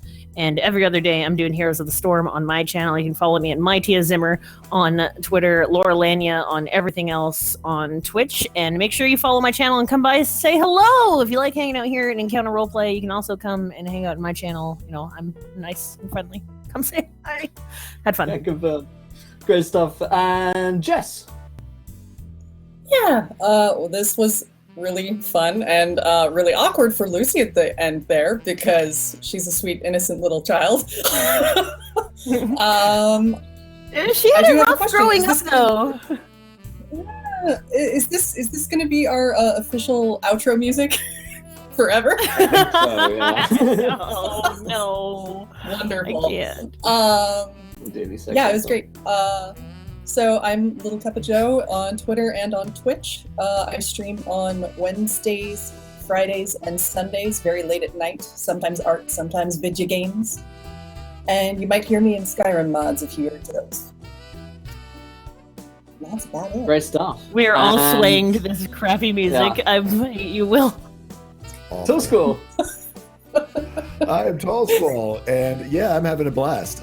Calvin, I've got Calvin's colloquialisms now. Now I gotta learn how to like improv a song off the top of my head, like about brothels. You know, that's gonna be interesting. If I would have been smarter, I would have done the listen, you don't have to turn on the red light. I didn't get there. But anyway, yeah, had a lot of fun. You can find me all over the interwebs as Tall Squall. The best thing to do is to go to my Twitter page, and in my pinned tweet, you have links to all the stuff that I do around here. I am super excited about the new Midgard campaign coming up. Yes. Also, other fun stuff happening. So, yeah. Put your clothes back on, Josh. You are just slimier than a snake in swamp water. And that's it for me. Good night, everybody. Goodbye. Goodbye. Good night, everybody. Until next end on time, that try not to roll too many nat ones. We want to be laughing and taking our clothes off when you do. Thanks, Twitch TOS. Bye. Bye.